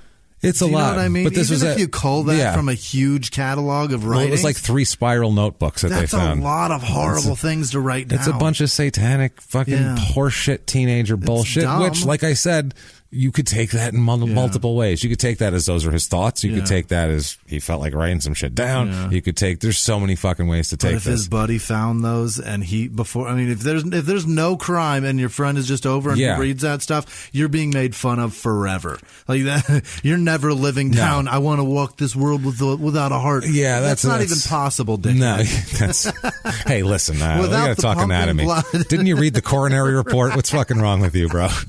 He had to have a heart. What a dipshit. So one of the witnesses took the stand was Michael Owings, the kid who said that, he told him everything. Right? He says that he spoke of Brian talked to him about his fascination with Satan and murder. He said, quote, he talked about killing people and raping people. I kind of ignored it. It didn't seem real. Okay. He also said that Simmons had asked Owings prior to the killing if he wanted to help Brian blow up the Kopech home. the Kopak home. He's like, want to blow it up with me? And so he said no, Michael Owings, he says. Owings also said that Brian pulled him aside the morning of the murder and told him in detail what he did and what type of weapon he used. He said, quote, Mike, I did it. I shot Jason. I always thought they were friends, but I guess Brian had something against Jason, is what he says. This is all very, clean. It's all very too clean. Yeah. There's one kid that he goes up to and just says, I did it, here's all the details, everything else, and then doesn't say shit about it to anybody else, to his girlfriend. Right. It's a little odd. On the night of the murder, Simmons' mother, Annalea Simmons, was up during the night, and she says that her son did not leave. She said she was sick that night. She has a stomach condition. She said she was up a bunch of times that night. Okay. Really never got into a good sleep that night. Her son never left, is what she says. She was there the whole time. Also, his younger sister, Cheryl, testifies that she got up at least twice, once at 12:30 and once again at 1:30, and both times she saw her brother Brian in the living room, which is... there's no way he could have done that because Stagecoach is 15 miles away. So they're saying that there's no way that Simmons could have left his home in Stagecoach after 12:30, gone to the Kopak's trailer, committed the murder by 1:20, and then been back at his home by 1:30. Okay. So they're saying there's no way he could have done all this in the hour that he had doing that.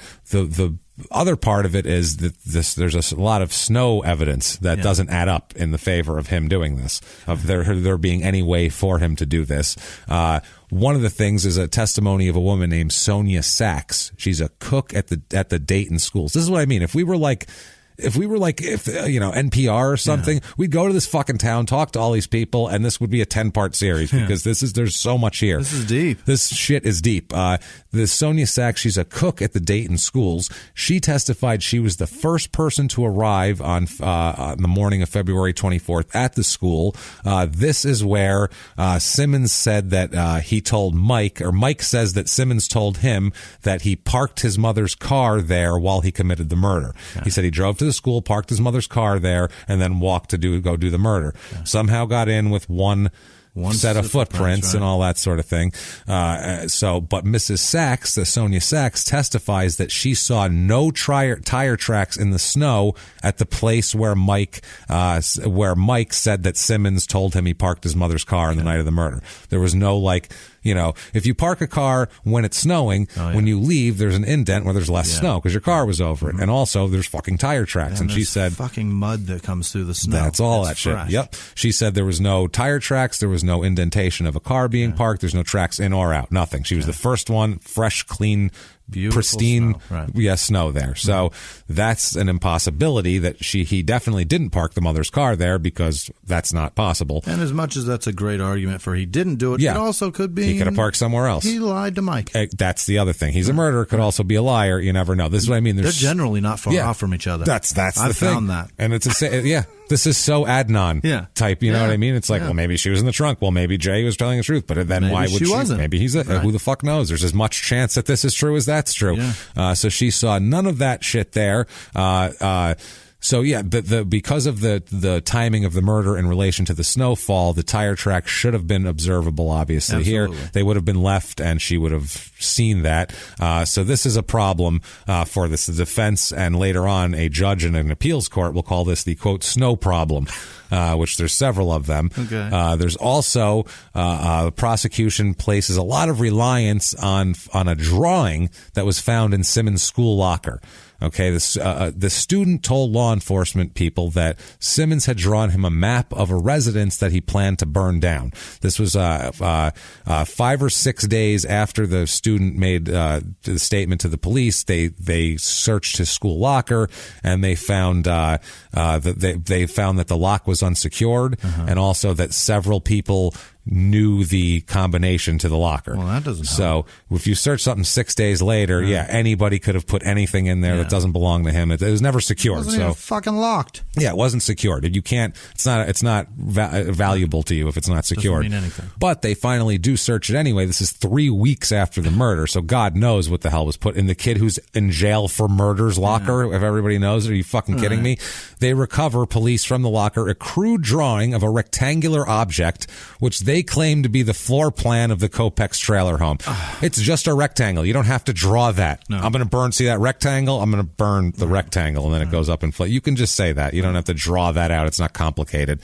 He said, but nothing about the drawing can be concluded that this was a drawing of the trailer park home, of Kopech's trailer home. Also, it was found in his locker. There's nothing to connect him to it. It doesn't match any of the paper, doesn't match any of Simmons' notebooks, or there's no writing on the drawing either to match handwriting to it.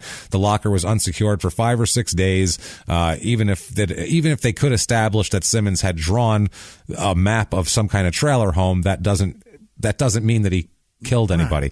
So none of this is, unless there's flames on the front of a building and there's Jason's like a house with an arrow. Right. Yeah. And dead Jason. And the outline of a fucking, like a chalk outline. Yeah. Is in the exact spot in where the the exact dude was spot, dead. And you have like his address written and another little arrow and a 20-gauge shotgun laying nearby. Yeah. Also, they talk about how it's very troublesome that there's no gunshot or other unusual sounds heard by anyone in the vicinity of the trailer on the night of the murder. The Kenneth Bradley, like we talked about, that neighbor, he testified that he heard nothing and that his dogs did not bark during the night. If there's a goddamn gunshot that goes off next to your fucking house and you live in a trailer, your dogs are barking. And if your dog didn't do anything when that happened, sucks. You don't have a dog, you have a cat. You have a cat, yeah. If they just rolled over. That's a worthless fucking animal. That's do your job. So it's only 30 feet, his trailer, from their trailer. So it's 30 feet away, tin reverberation. Even if the dog's like one of those ones that freaks out at the sound of fireworks, at least it gives you some sort of report that some shit's going on. That's the thing, If it does absolutely nothing, fuck that dog. Something. Yeah. Shoot it. It's not going to notice. So, yeah, it'll be like, huh? So they said a videotape made during the initial investigation of the scene contained the sound of Bradley's dogs barking. So he says his dogs are fucking barkers. He says they are always barking at everything. If a cat jumps on a shed, they're going to bark at it. Good dogs. Yeah, they're good dogs. So he said the only question, and it was weird, we'll talk about this later, but later on, the jury will ask the judge one question during deliberation. They'll send a note asking to be told again whether anyone had heard the dogs barking the night of the murder, and no one had heard them barking. None of the neighbors heard them barking. Nobody heard them barking. They think that Bradley says he would have heard a gunshot and his dogs would have definitely barked. Also, the state's case rests on Mike's testimony. If you take Mike out of it, he's the J of this case. Like if you're a serial listener, he's the J. If you take Mike out of this scenario, it's useless. There is no case. Right. There's a kid who has some metal lyrics and some satanic shit written in some notebooks and somebody dead. Right. And the way the snow prints go, you're looking at his dad as the killer first. There's one set going in and nobody coming out. And somebody shot him. And here's the thing I don't get to, and I'm not trying to blame this guy's father, because I hate when people during serial made wild accusations. Everybody, he's the killer, this one's the killer. I'm just saying that, and I'm kind of doing that, but I'm not trying to. I don't want to incite this, but the best suspect is the dad. Dude, if it's very not likely that someone came in and out of the house and the kid was definitely shot in the living room, which he definitely was, and the dad is 10 fucking feet away in a tin trailer and would probably wake up from a shotgun blast, and he's saying he didn't, I'm suspicious of either that or this was some sort of supernatural shotgun blast that nobody heard and dogs didn't bark. This shit's fucked up. Now, Mike, they try to impeach his credibility a little bit because there's several facts about Mike that are kind of under the radar. Unsavory. One, that he's been hospitalized for various psychological problems. Okay. He says that he was put in an institution for a while because him and his dad were, quote, having some problems. Problems that I've had some problems with my parents. I never ended up in an institution, so that's more than some problems. If you got problems with your parents and they're not fucking beating you unmercifully or sexually assaulting you, you're just an asshole. You're just a kid. Right. You know what that's called? Being a kid. Right. You know what happens? You graduate and you get the fuck out. Eventually, you'll be 18 and you'll leave, and then it's all cured. And that's over. Time cures all with that. And I'll bet you love him later too. Yeah, and you'll go. I was kind of a dick. I was kind of a dick when I was a kid because we all were. I'm really sorry I gave you so many problems, Dad. Remember when I said that we had problems? I had problems. I had a lot of. I was fucked up. So Mike has been hospitalized for that. He's had drug and alcohol addiction. He has expressed to other people outwardly, people at the facility that he was at and everything, a desire to kill his parents. Jesus. So he's not exactly he said, like, I want to kill, I've had, fantasies of killing my parents and shit like that. So he's not a perfect guy that you're taking And he had, like I said, he could have had just as much motive, just as much availability, just as much everything as this Brian Simmons kid. But he is positive that it's all Brian and nothing else. He's as stable as he is reliable at this point. At this point, he's the Heyman's boyfriend Don. He's the Don. The other one's the Jay. It's insane. So at the trial, he testifies that he used narcotics since the preliminary hearing. So between the hearing and this trial, which is less than a month, he has used narcotics since then. He says about 3 weeks before the trial. So he's saying, I've used drugs recently. Sure. He also admitted to smoking weed approximately a week prior to Jason's death, which doesn't mean anything at all. But he's just trying to say that they're trying to say, hey, you're not some perfect fucking upstanding little honor student that this kid came up and told you about a murder. You're just as much of a scumbag as he is. As far as kids go, which is a dumb way to get them to say it's an asshole. But you kind of have to do, you have to say, they're gonna dress the kid up in a suit and put him up there looking perfect, like he just came from Sunday school, and say this horrible Satanist kid told me he killed another guy, and you have to go, hold on a second, you smoke weed, right? You got a crack pipe in your pocket, right? Like, what the fuck here? Right. So they also said that he was on probation with juvenile authorities because of his drug violations at the time this was going on. As a term of his probation, he'd been required to provide urine samples for testing. Once he became an informant for the state, he had never had another urine test again in his probation. That's convenient. All of a sudden, that went away. Also, he was never brought to court after that to answer for his admitted drug offenses in the past that he was on the hook for at the time. All that shit went away. That's too much. Which you would expect. Yeah. The defense proposes that Mike is the murderer. They said he's the fucking murderer. That's their alternate theory, is that Mike did it. They said that Mike had a motive to try to frame Brian, which if he's the murderer, then that would be a motive at that point. They proposed that Mike had every reason to try to give the state what it wanted in terms of evidence against Brian. He was frequently in trouble with the authorities. His cooperation with the police in this case gave him, an opportunity to get his own charges taken off. And he was very forthcoming and very helpful. Just open. And for a kid who's had problems with the cops a lot in 1993, that's not a guy that's going to speak. That's not a guy that's looking for cops to talk to. I was one of that kid. I was that kid, and I was not going to fucking tell the. I could have seen somebody kill someone in front of me. I would have been like, I didn't see shit. Fuck you. Yeah, not happening. No, what are you going to listen to fucking body count cop killer and then go ask him? Because that's what he was listeing to. Probably. Really? No, I'm just saying. It was 1993. Yeah. So who knows what the hell's going on? They keep saying that, well, yeah, he could keep, he said he just admitted that since he started talking to the cops, he's been able to do drugs again because he doesn't get drug tested anymore. And now his other drug charges are dropped. But all he has to do is go, Brian told me that they killed. Could be true, could be not. Who the hell knows? Also, they talk about the student who discovered the trailer home sketch. They said that this child had no motive for fabricating testimony, but the only thing worth noting about that is that he is Mike's brother's best friend who found this. Yeah. This is all he's the only kid in the school that found this thing. Why does Mike keep coming back to being the hero of this story? That's what I mean. Everything. His brother's best friend find it. It's so weird. This student testified further that he had heard Brian talk about murder and mayhem and Satanism, as he put it. He also testified that he believed Simmons was all talk. He said that his bizarre rantings were, he thought, this was a child speaking. This kid's smart, by the way. He's on the honor roll and shit. Okay. He said that he thought in his teenage mind that the rantings were a defense to cover up his adolescent insecurities. Wow. Which, yes, good. That's beautiful. You've been to therapy, son. You've been watching a lot of fucking Sally Jesse Raphael or whatever the fuck was on back then. How many pills do you take in the morning, son? No shit. Jesus Christ, man.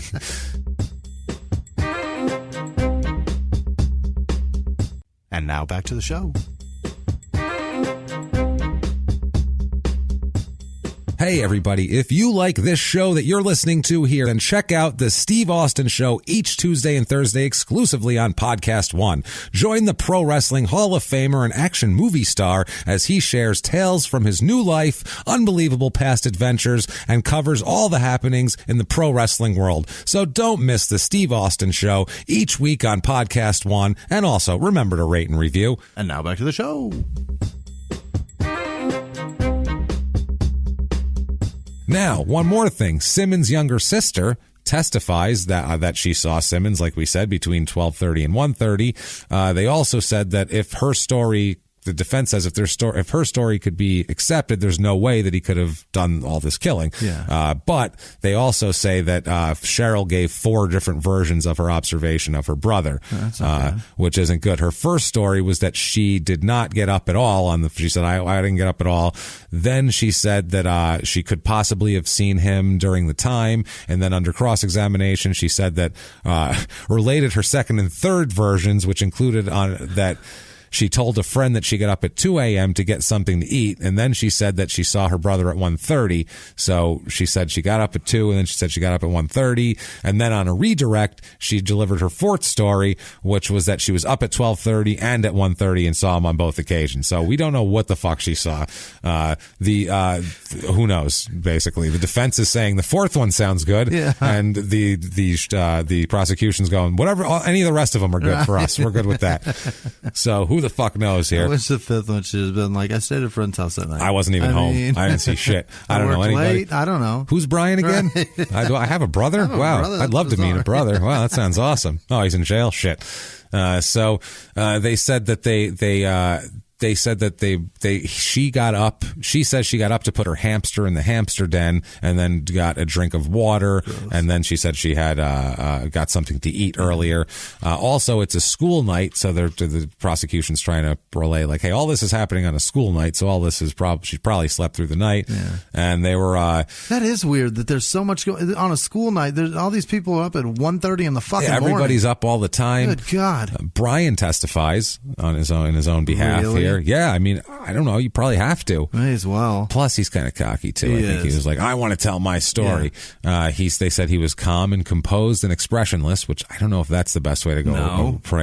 They're saying cold-blooded murder. Right. If you're sitting there, yes, that's the one. Yeah. But if you're going up to talk, maybe give us some personality. If someone said you went into a rage and started slashing people, then you want to stay calm and cool. But if someone said that you calmly murdered someone in the night, you probably want to act like somebody who's got some energy to you, a little bit of bounce. Yeah. Hey, a little happy-go-lucky action here.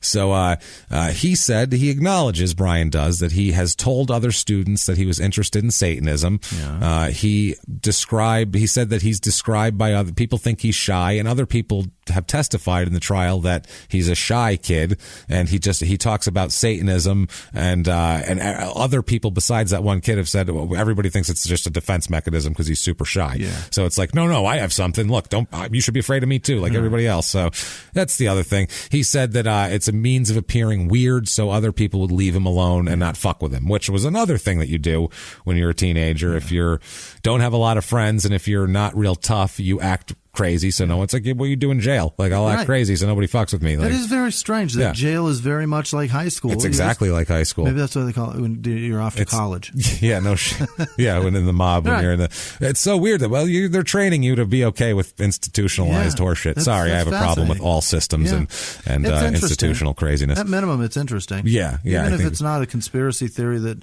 you buy into, it's definitely a very interesting. Yeah, I mean, you're essentially being conditioned to just listen and do what you're told from the second you're born. To go here on this time and then there on that time, and it's just like a job. You go here on this time, then you go to lunch at 12 o'clock, and you come back and you check out. And then they want 30 you to years, you can retire and go do whatever the fuck you want. But then by the time you retire, you can't afford to do whatever the fuck you want, so you got to just do whatever and you don't have the energy to do it either because life has grinded you down to a nub. God, and now, yay, world. Yay.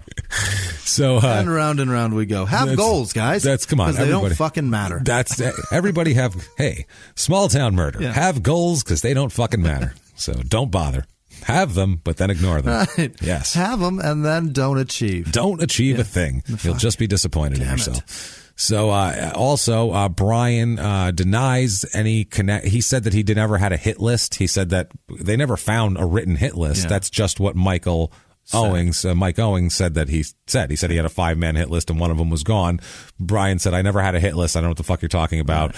He said that the list that he had was lists of real people interspersed with the names of their fictitious characters from D&D, is what he was saying. So he said that the real names were those of other students who he played the game with. So he was saying that, like, anything he said about anybody was their characters in D&D, because it was in a D&D section of the thing. This is all very confusing and very, muddy. And doesn't matter to the fucking case. No, this is all garbage. But they're saying that's a to kill list. And they're running with this. And they're running with it. He says, quote, "It was not people, it was their characters," is what he said. So he's like, I don't know what you're... And I don't think these prosecutors know what the fuck any of this is, too.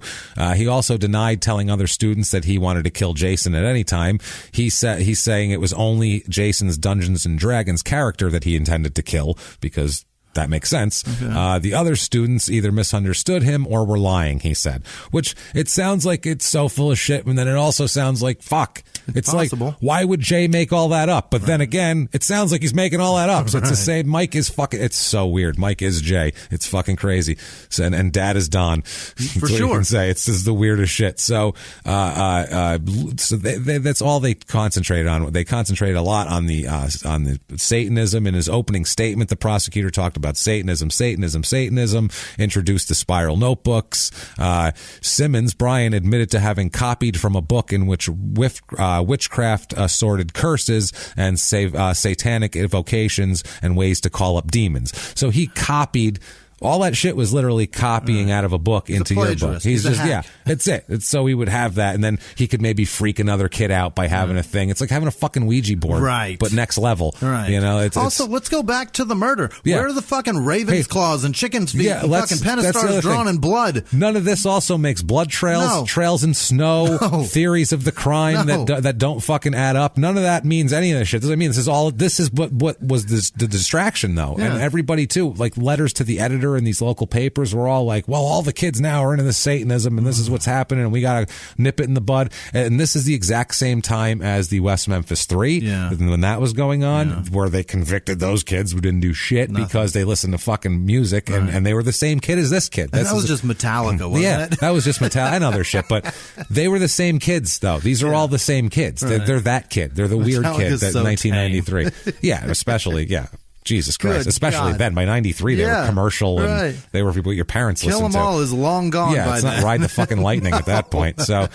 this is the problem with closed-minded thinking, though. In small towns, in the world over, it's just fucking open your mind and think and listen and understand a fucking thought. Because Marilyn Manson does not promote any sort of murder by any stretch. Shit, no. He just promotes being unique. And if it happens to be, you fucking yank your eyebrow out on the left side, whatever. He's like the alt Lady Gaga, man. That's all he fucking is. He's a guy who figured out marketing and figured out. Yeah, that's what exactly. I just meant he's alt and she's like mainstream is all. And he turned mainstream on it, but that's just because he was so weird that people took to him. Right. He didn't go to the mainstream. And now he's on like his 6th cover song. Yeah, stop it. Stop being just be original. You fuck. Yeah, that was better. Yeah. So that's all they talk about, though, is the satanic shit. Now Brian admitted to placing in the notebook pages of the Bible with the word God crossed out whenever it appeared. Oh no, you must be a shotgun murderer if you did that. That's who cares?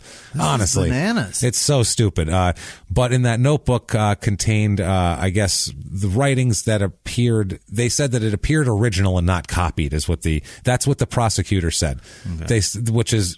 I don't even know what he's a ghostwriter for whoever wrote that? They said that doesn't seem copied. Sound like you wrote that out of your mind. It's like, how the fuck do you know?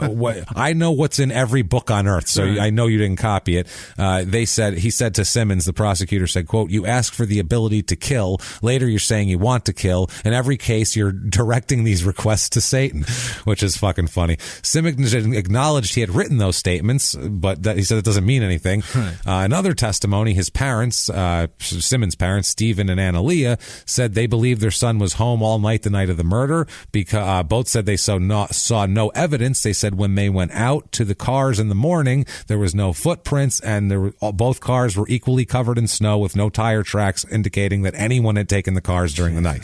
The cars did not fucking move. Right. So they're like, we went outside in the morning, no fucking car. I mean, they obviously could be saying that to cover up for their son too, but they also could be telling the truth. Right. Other people could be lying to cover up for murder. So this whole thing is a fucking disaster. Did the cops go and investigate that? Like their fucking job would entail? You know what I mean? Yeah. Did they that would have been morning? after they left already. That's the problem. Yeah, you who can't knows? fucking use this. We don't fucking know. This is so miserable. They say, to the best of their recollection, they would have definitely noticed if their car had been moved in the snow. They said that would have been a red flag. They would have went, hey, who took our cars in the night? So the mother also testified she had been up most of the night with an illness and heard nothing out of the ordinary to indicate like her son leaving. She didn't hear doors open. She didn't hear cars starting. Nothing at all. She sounds like the nervous type who would have noticed that shit. So that the day he took this, he ends up taking the stand, like we said, and denying all of this shit. He also denied taking his mother's car that night, going anywhere at all that night. He also denied taking the shotgun from his father's closet because he said he didn't. And he said, and a big part of the defense is, how would his parents not have noticed him coming into the room and getting a shotgun out of the back of the fucking closet? Like, they would have probably woken up, especially if the mother was sick and not really in a deep sleep all night. She's up and down all night. You're gonna, honey, where are you going with that shotgun? Totally. Hey, you'd at least see his silhouette walking out of the door. Hey, Brian, why you got a shotgun in your hand? This is right around Tombstone too. She'd probably scream Johnny Tyler. Johnny Tyler. Madcap. So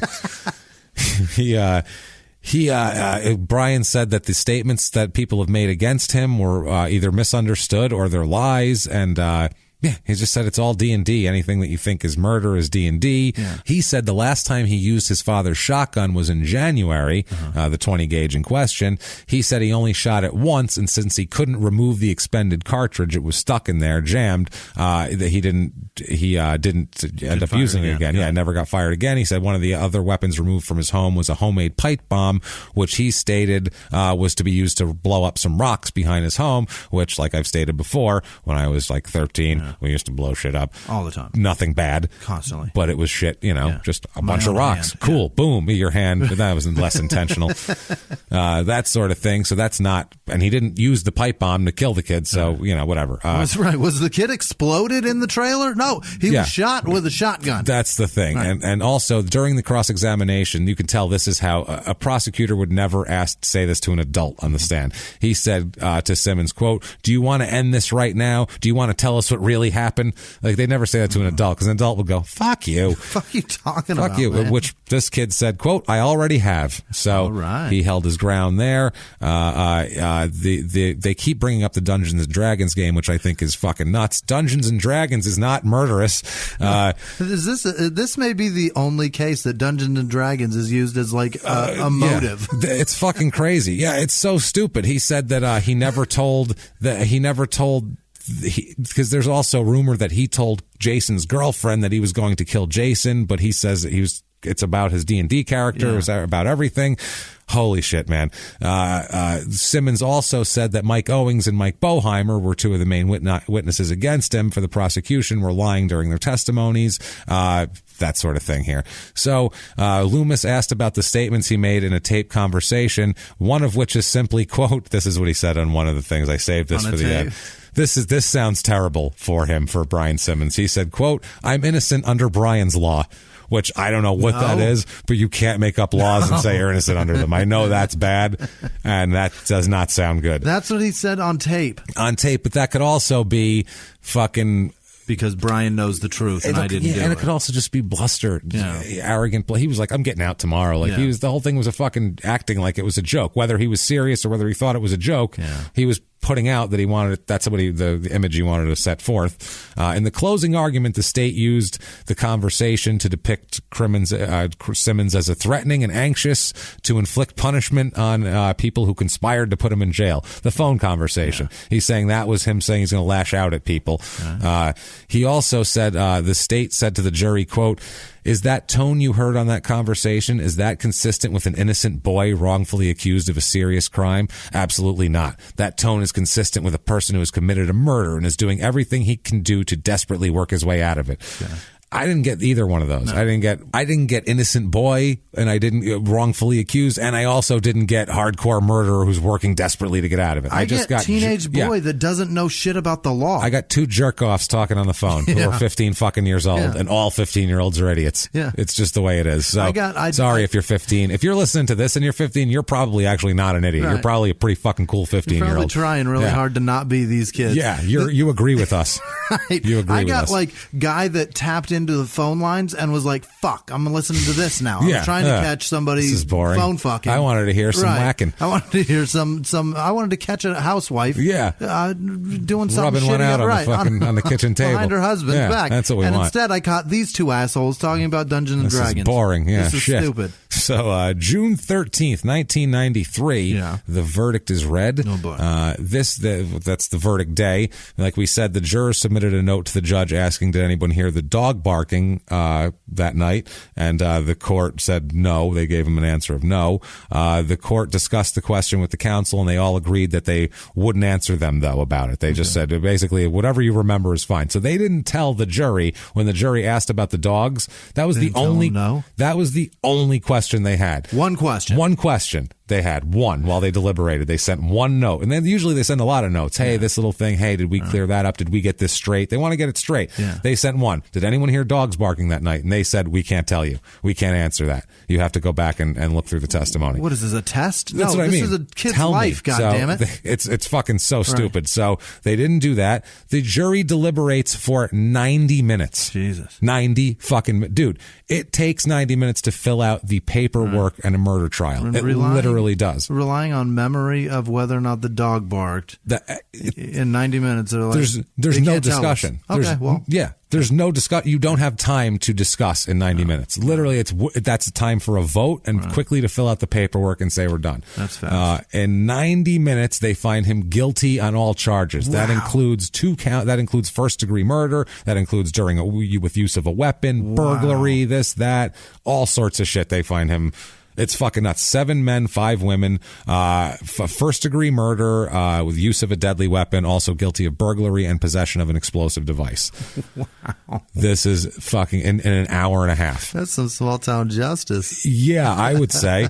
There are some reactions that are a little stiff to this, including one person, a resident of the town, that said, quote, the jury I sat on spent more time on a DUI than they did on this murder. No doubt. That's right there. Quote, I'm not surprised about the verdict, said a lot of people just said they weren't. A lot of people just said justice was done because they didn't hear the trial or anything either. They didn't know. Some people said they read the story and they saw some reasonable doubt presented by the defense, especially the one-way steps in the snow and all this technical gun wadding evidence too, which we didn't get into that much. Like we said, if we did a 10-part series, there'd be a whole episode all on gun wadding and gun mechanics and how this comes out of this. The cell phone towers. Exactly what it would be. That would be our cell phone towers, would be shotgun wadding. July 15th of this year, he's supposed to be sentenced, but they give him a continuance on the sentencing because they bring up some shit here. The motion for the continuance, the defense brings up newfound evidence. They state that on July 2nd, they were given a copy of a report that states on between 4:30 p.m. and 5:30 p.m. on the day of the murder, February 23rd, Michael Owings was at an apartment located at 369 Dayton Valley Road. Rogers feels that the fact that Owings was at the apartment the evening prior to the death of Kopak is contrary to testimony given by Owings, because this apartment is right by there. Yeah. So Owings was known to be at a very nearby Kopak's residence the night of the murder. The night, the 23rd, that night. So that's fucking crazy, right before the murder. Also, they state that several tenants of this apartment said that on the night of the murder between 1:30 a.m. and 3 a.m., they heard various noises coming from an apartment which had recently been vacated by Owings' girlfriend, and that all the keys they found out were not returned upon her moving out of the apartment. So there's one out there. There are outstanding keys. They also said in the motion that the information has been relayed to the Lyon County Sheriff's office by the witness within a few days of the death of Jason Kopak, but was not given to them until July 2nd, not until after the trial. That's when they got this information, months later, which seems like it may have been valuable at trial, possibly at least to add another peg of something. Right. Yeah. They said the failure to provide this information was prejudicial to the ability of the defendant to effectively cross-examine Michael Owings, which is absolutely true regarding his activities the evening prior. Also presented to the court was a report from Lieutenant Ken Barnes, who's with the sheriff's office, requested by the district attorney's office, which he states that a party may have taken place at Owings' girlfriend's house during the night in which Kopech was murdered. So there may have been other people there also. Too many. You're putting more people into the fucking mix. Party. Yeah. The evidence in question is also there's a pair of Reebok tennis shoes that they say belong to the victim, but weren't taken into custody the day of the murder. Now the defense lawyer contends that the shoes that they have in a video of the crime scene are different from the ones presented to the court during the last part of the trial. Okay, this is crazy because they're saying that they're Reeboks, and there's a big they bring in a guy from Reebok to talk about this. It's fucking nuts here. Like, again, shoe prints would be a day. Ridiculous. A whole episode, 2 hours on shoe prints. So Rogers here, the defense lawyer, had the photos of the shoes reproduced from the video, and in the photos it shows a black or dark blue pair of high top shoes with a very light colored sole. So they bring in a Reebok sales representative from Sacramento named Keith Derry, who says that he took all the still. He said that he looked at the still photos and all that sort of thing, and they had a regional meeting and stated that Reebok had never made a dark high top with a light colored sole. So they're saying that there can't be Reeboks. We never made that shoe ever. He added it was definitely not a Reebok shoe in the photo. He couldn't obviously answer whether the shoe or the photo had been altered, but he said that's not a Reebok, and they're saying there's Reebok prints in the thing, and that it's fucking ridiculous. This is what I mean. There's so many things. The Barnes, the police officer, spoke with the manager of the apartment in question. She said that she had not had a problem with Owings at the complex between January 13th and February 28th, and that his girlfriend had moved on February 19th. The manager said that she had not received all the keys back to the apartment and that she did not know of any party that had taken place. But a noise similar to closet doors being slammed shut was reported on the morning that Kopech's body was discovered coming from that supposedly vacant apartment, which is obviously strange. She said she heard that, so she went and looked at the apartment, and the manager of the apartment found unable to find anything out of the ordinary in this vacant apartment. So they might have cleaned it up so she wouldn't lose her security deposit. Now, the police, Barnes's report also went on to state that on that day, on June 10th, he spoke with another tenant who said he too heard noises coming from the vacant apartment in the very early morning hours. And then he also recalled seeing Owings between 4:30 and 5 p.m. the night before the murder, and then didn't see him after that. Okay. So he's been in the area. And then a third witness that was interviewed stated that he also heard noises coming from the apartment, but he didn't feel like there was noises that were consistent with a party. Okay. He just heard noises. But either way, no one's supposed to be in this apartment. Right. Outstanding keys. Some shit going on. It's all very suspicious. Somebody saw him for sure. A couple people definitely saw him. Also, Simmons team discovered that they finally discovered the Bradley interview, that he was interviewed by investigators the morning of the murder, and said that he lived 30 feet away and he slept on the side nearest to the Kopech trailer, and that his dogs barked quite a bit. He didn't know that conversation happened earlier because they never told him. But the dogs did not bark that night. So this whole fucking shit is crazy. So they're done with the trial. This isn't. This is a penalty phase. This is penalty phase and pre-penalty phase. They're saying, hey, we want to have a continuance so we can try to basically get a retrial before you're even sentenced. Right. The DA opposes the request, stating that the defense was asked at the beginning of the trial if they were ready to proceed, and but they're saying, well, we didn't know this information existed because you fucking didn't give it to us. So how the fuck could we know that we weren't ready yet? We would also like continuance because we didn't think that this would fucking be possible for this to be the outcome. This is insane. This is crazy. The DA says, quote, there comes a time when we have to get on with things. I don't know if this is the time. The defense lawyers described the witnesses as, quote, two individuals who are outraged at how the trial was handled, because they say they have new witnesses that are coming forward. Mm-hmm. At some point here, a district court judge asked both attorneys, isn't there some law that says at some time this trial has to be over? So they're kind of being a wise ass about the whole thing. They get a continuance, but then they end up sentencing him on August 2nd, 1993. Simmons' mother, Annalita Simmons, describes her son try to get some sympathy for him. Describes her as a sensitive, forthright, considering, caring child. She said, quote, he's a God-loving person, and I'm proud he's my son. They talked about all the... you should read his articles, hon. Well, she said at this point, quote, the question is he a murderer or not? Is he a Satanist? Yeah. Which is very fucking fair. Right. He gets on the stand and he gets up and, pleads for mercy. He says, quote, I did not kill Jason Kopak, and I asked that the court grant mercy and give me life with the possibility of parole so I can possibly start a new life over when the recommended time is over, is what he says. He's 16. That's a tough thing to say to a judge, though, when you were just convicted. You can't maintain your fucking innocence, what he says. Bro. That's tough. Well, you have to for later for your appeals, but then that's what's so tough about it. Then you get a stiff sentence and then you're trying to appeal it. I mean, just don't bring up the fact that you're innocent. Just be like, I'm begging you for this. Yeah. Because I got to try to get out of this mess. Let's find out if the judge is as nice. The judge says, you, young man, I guess, I don't fucking know, may fuck off. You, child, may fuck off. Sentences him to double life in prison with no parole. Oh, my God, that's steep. A life sentence for the murder, and then it's doubled for use of the weapon in the murder. Wow. Double life sentence, no parole, to be conserved consecutively also. Now, that's life without parole. It's over. So just in case. So if he accidentally knocks somebody up through the mail or something, when that kid's born, he's done for. Life and forever. So consecutive life sentences with no parole. Jesus. Done for forever. Post-sentencing, the Kopek's father said, quote, age doesn't matter. He's old enough to know right from wrong. He said that Simmons was dangerous and a menace to society.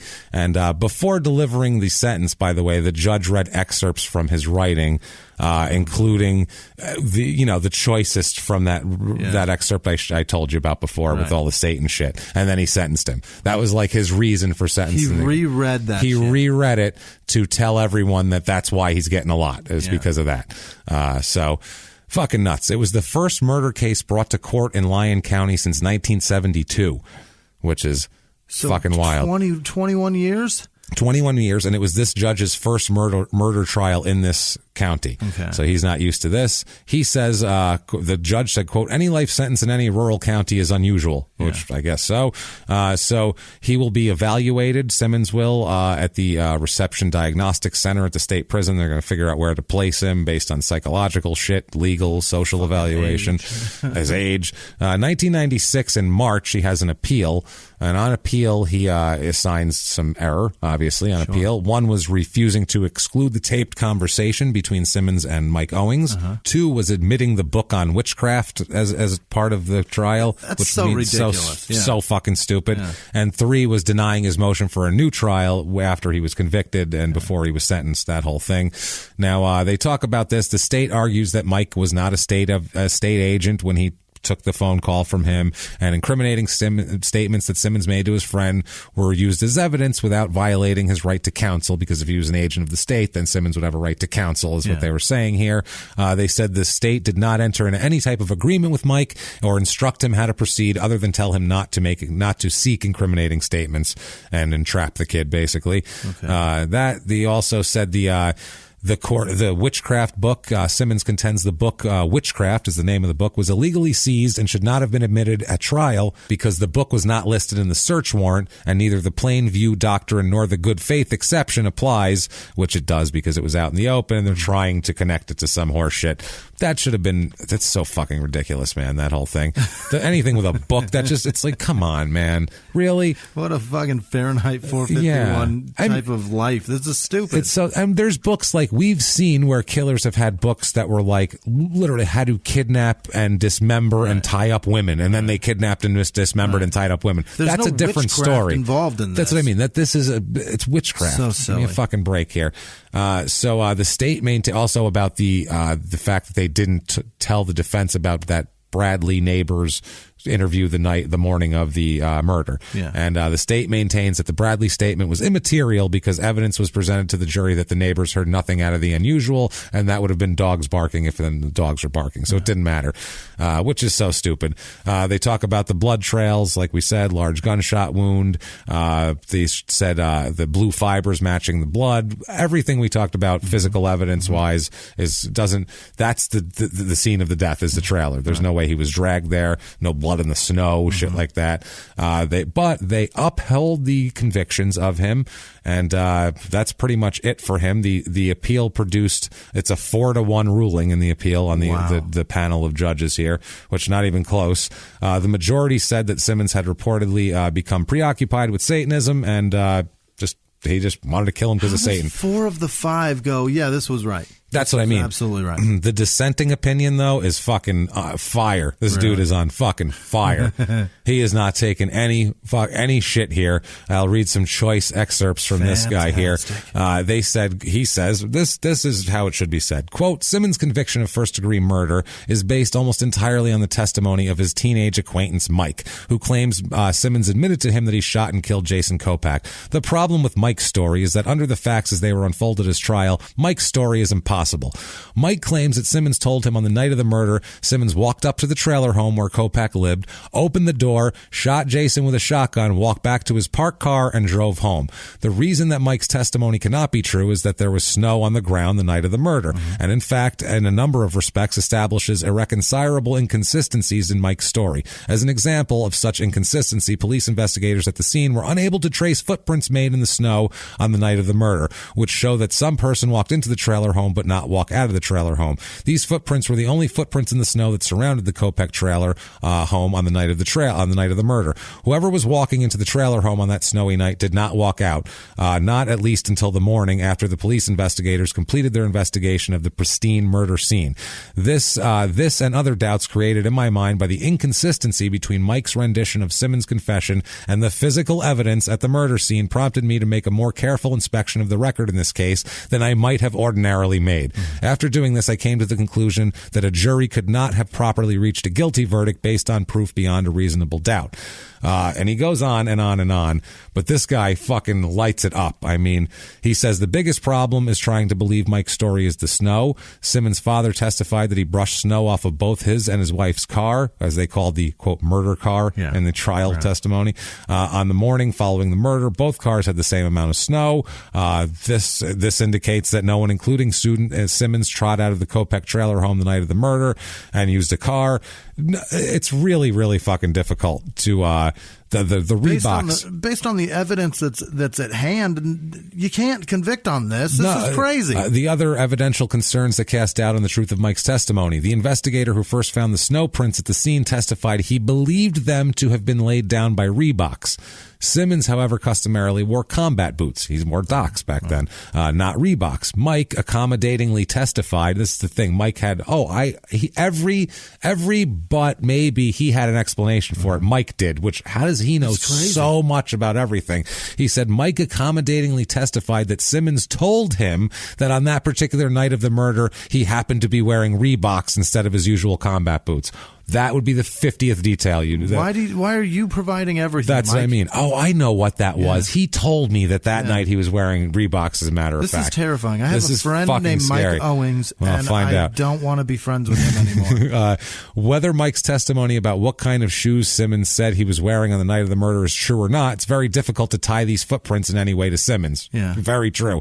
The police investigator who discovered the one-way footprints did not bother to photograph or make a mold of the fucking prints. Not one. How do you not make a mold? As a consequence, he says, we do not know what kind of shoe laid down those shoe prints going into the trailer home or what size it was, because we don't. Very easy to tell at that point. Is it a size fucking 5? It's probably not him.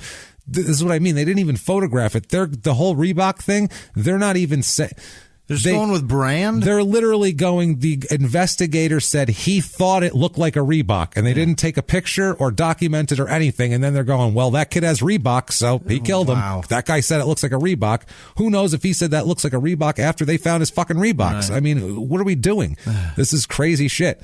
How does a detective just know shoe prints, by the way? How does he just like look at one and be like, that looks like a Reebok. What kind of sneakerhead they got working down there? Because there was snow over it, like in the Dana Gray case in California that we talked about, they had her Nike print, but you could see the swoosh in the fucking dust. You could see that's a Nike print, and they took copious photographs of it. I had a shitload of pictures of them. Those generally stand out, that swoosh. A Reebok, Reebok's brand is written, right. It's the letters. So they said, the judge goes on, as a consequence, we do not really know what kind of shoe laid down the prints going into the trailer home or what size it was. The officer did go back to the scene. However, after he realized that he should have preserved the footprints, but by this time the original prints had been obliterated by the foot traffic of law enforcement personnel and the emergency personnel that had responded to the 911 call made by the father.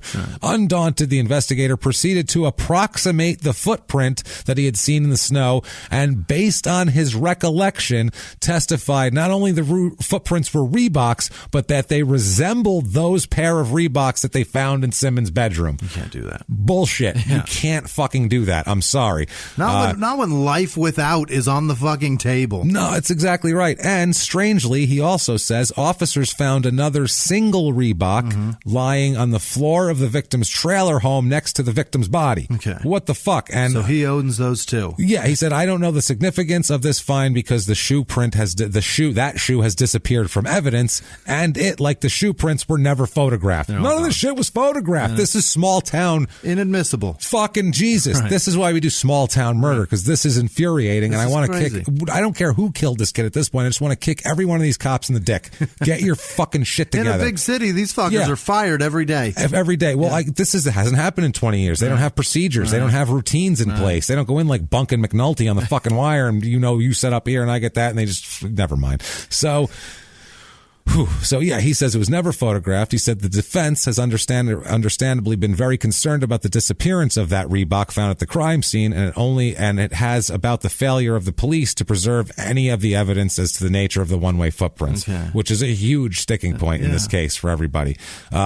They said that a lot of this, if the jury were to believe that Simmons was not wearing his usual combat boots on the night of the murder, it's believed Mike's story that Simmons was wearing Reeboks of the kind the investigators remembered the footprints to resemble, then we arrive at a point where we might suspect that Simmons entered the trailer home on the night of the murder but never came out. Wow. So even if he wore the Reeboks you said he wore and those footprints were Reeboks, did he fly away? Right. Did he fucking literally beam back? Did Satan fucking make him grow wings so he could fly home? Did he? Is he Satan? Is his D&D character, does it fly? Does it fly? Let's check. That's what we need to get background on. See, this is the type of thing we check out if we had 10 parts of this fucking thing. Netflix needs to figure this one out. This one's fucking crazy. Maybe we need to figure this out. I don't know. This is fucking This is fucking crazy. We got to tell somebody about this. But yeah, this needs to be fully investigated. This is fucking crazy. Re-looked at. Jesus. They said this, of course, would be entirely inconsistent with Mike's story. Another permissible inference would be the one-way footprints were laid down by some occupant of the trailer home, someone other than Simmons, who entered the trailer home on that snowy night and remained in the trailer for the rest of the night. Right. So the judge is all but saying his father could have killed him. Right. I don't see any other way.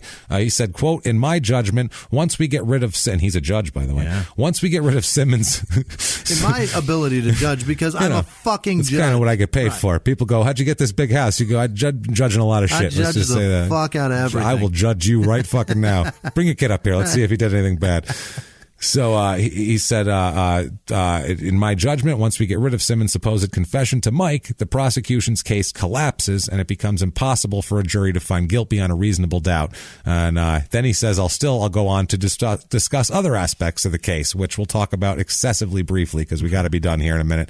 But he said, aside from the police investigators' recollection of the one-way footprints, what they might have looked like, the only other pieces of evidence that might place Simmons at the murder scene are a cigarette butt found at the scene, and an expended shotgun shell seized at Simmons' house. That's the one in the chamber. Right. The only reason that the cigarette butt has any significance in this case is that Mike reported that this is fucking funny. Mike told police that Simmons told him that he'd smoked a cigarette in the victim's father's car just before the shooting. So he said he got there. Mike says that Simmons told him he drove there in his own mother's car, got out, got into Jason's father's car, smoked a cigarette, then went inside wearing these Reeboks, killed him, and then flew away home on his Satan wings. That's the theory of the case at this point. So did they find the cigarette in the car? He says here, even if we're to assume that Mike's testimony about the cigarette butt is true, there's great doubt as to the value of this piece of evidence because, again, the snow enters the picture. Weather records show that it was either snowing or it just stopped snowing at the time the murder was committed, an estimated 1:20 p.m. on the morning of February 24th, 1994. The cigarette butt was not found by investigators when they first went to the crime scene. 1:20 a.m. 1:20 a.m., yeah. Right. The following, did I say p.m.? Sorry about that. Right. On the following day, thank you, though, the investigators went back to the scene, deciding to do so because of Mike's statement to them that Simmons said he smoked a cigarette while outside in the Kopech residence. So the state then went back to look for a cigarette butt.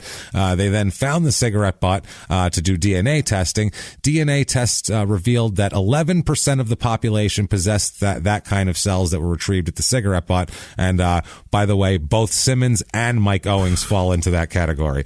So this does nothing. This is a mind fuck of epic proportions right here. So his father doesn't, though. Right. So what the fuck? So it's not him that smoked that. But how the fuck did someone get out of the fucking trailer? This is a mind fuck. This is what I've been doing. I'm going crazy. I'm so happy to tell all of you guys about this because I've been losing my fucking mind about this shit here.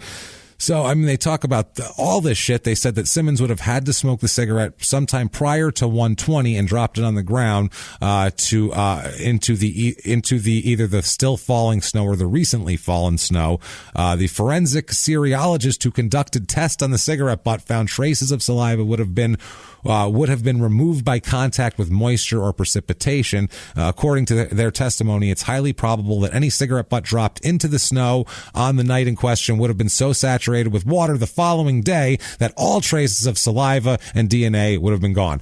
So they're saying shit got dropped the next morning, not the fucking night before. They came back. This guy said, oh, there's a cigarette butt. Then the cops went back and went, hey, we found this cigarette butt. And they said, oh, did he tell you about the Reeboks? It's like, this is fucking crazy.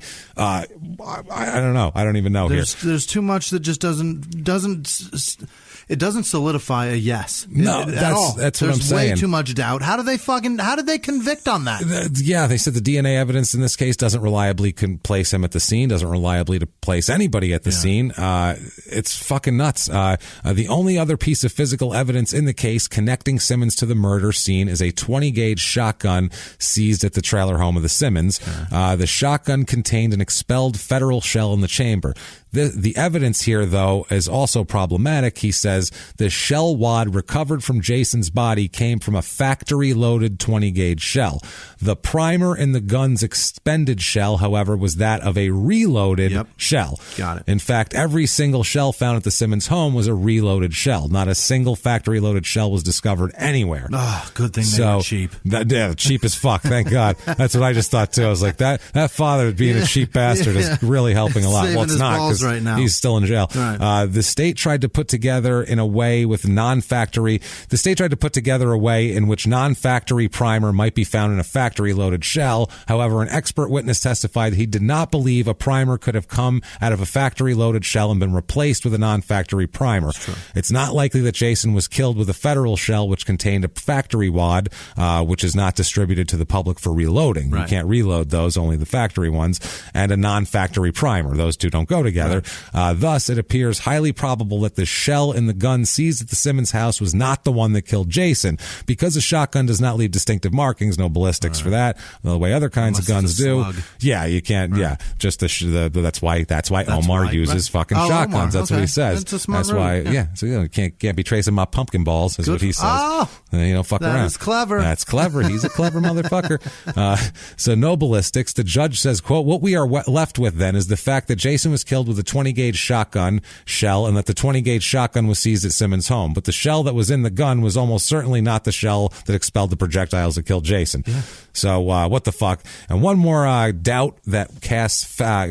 that casts doubt on the state's theory of the case is the claim that the shotgun had been stored in Simmons' parents' bedroom closet. If this were the case, he says Simmons would have had to have crept into his parents' bedroom after midnight without waking his parents, removed the shotgun, then replaced it when he returned returned after the shooting. That's the other thing. He would have had to do all of that, which is all very hard to do. If you remember sneaking around as a teenager, you weren't going to, if you were going to steal the car and sneak out, you weren't going to first sneak into their closet and take something, especially something large. Especially a gun. Fuck large, a gun. Yeah, and it makes noises when you hold it. It's, that sort of thing here. So he said, although it would not be impossible for a teenager to creep undetected into his parents' bedroom and remove something from the closet, it seems unlikely in this case because Simmons' mother, Analia, testifies that she suffers from fibromyalgia, which causes her to experience chronic muscular pain, and she testified that night that she had been up, it had been a particularly restless night and was frequently in and out of bed and had great difficulty sleeping.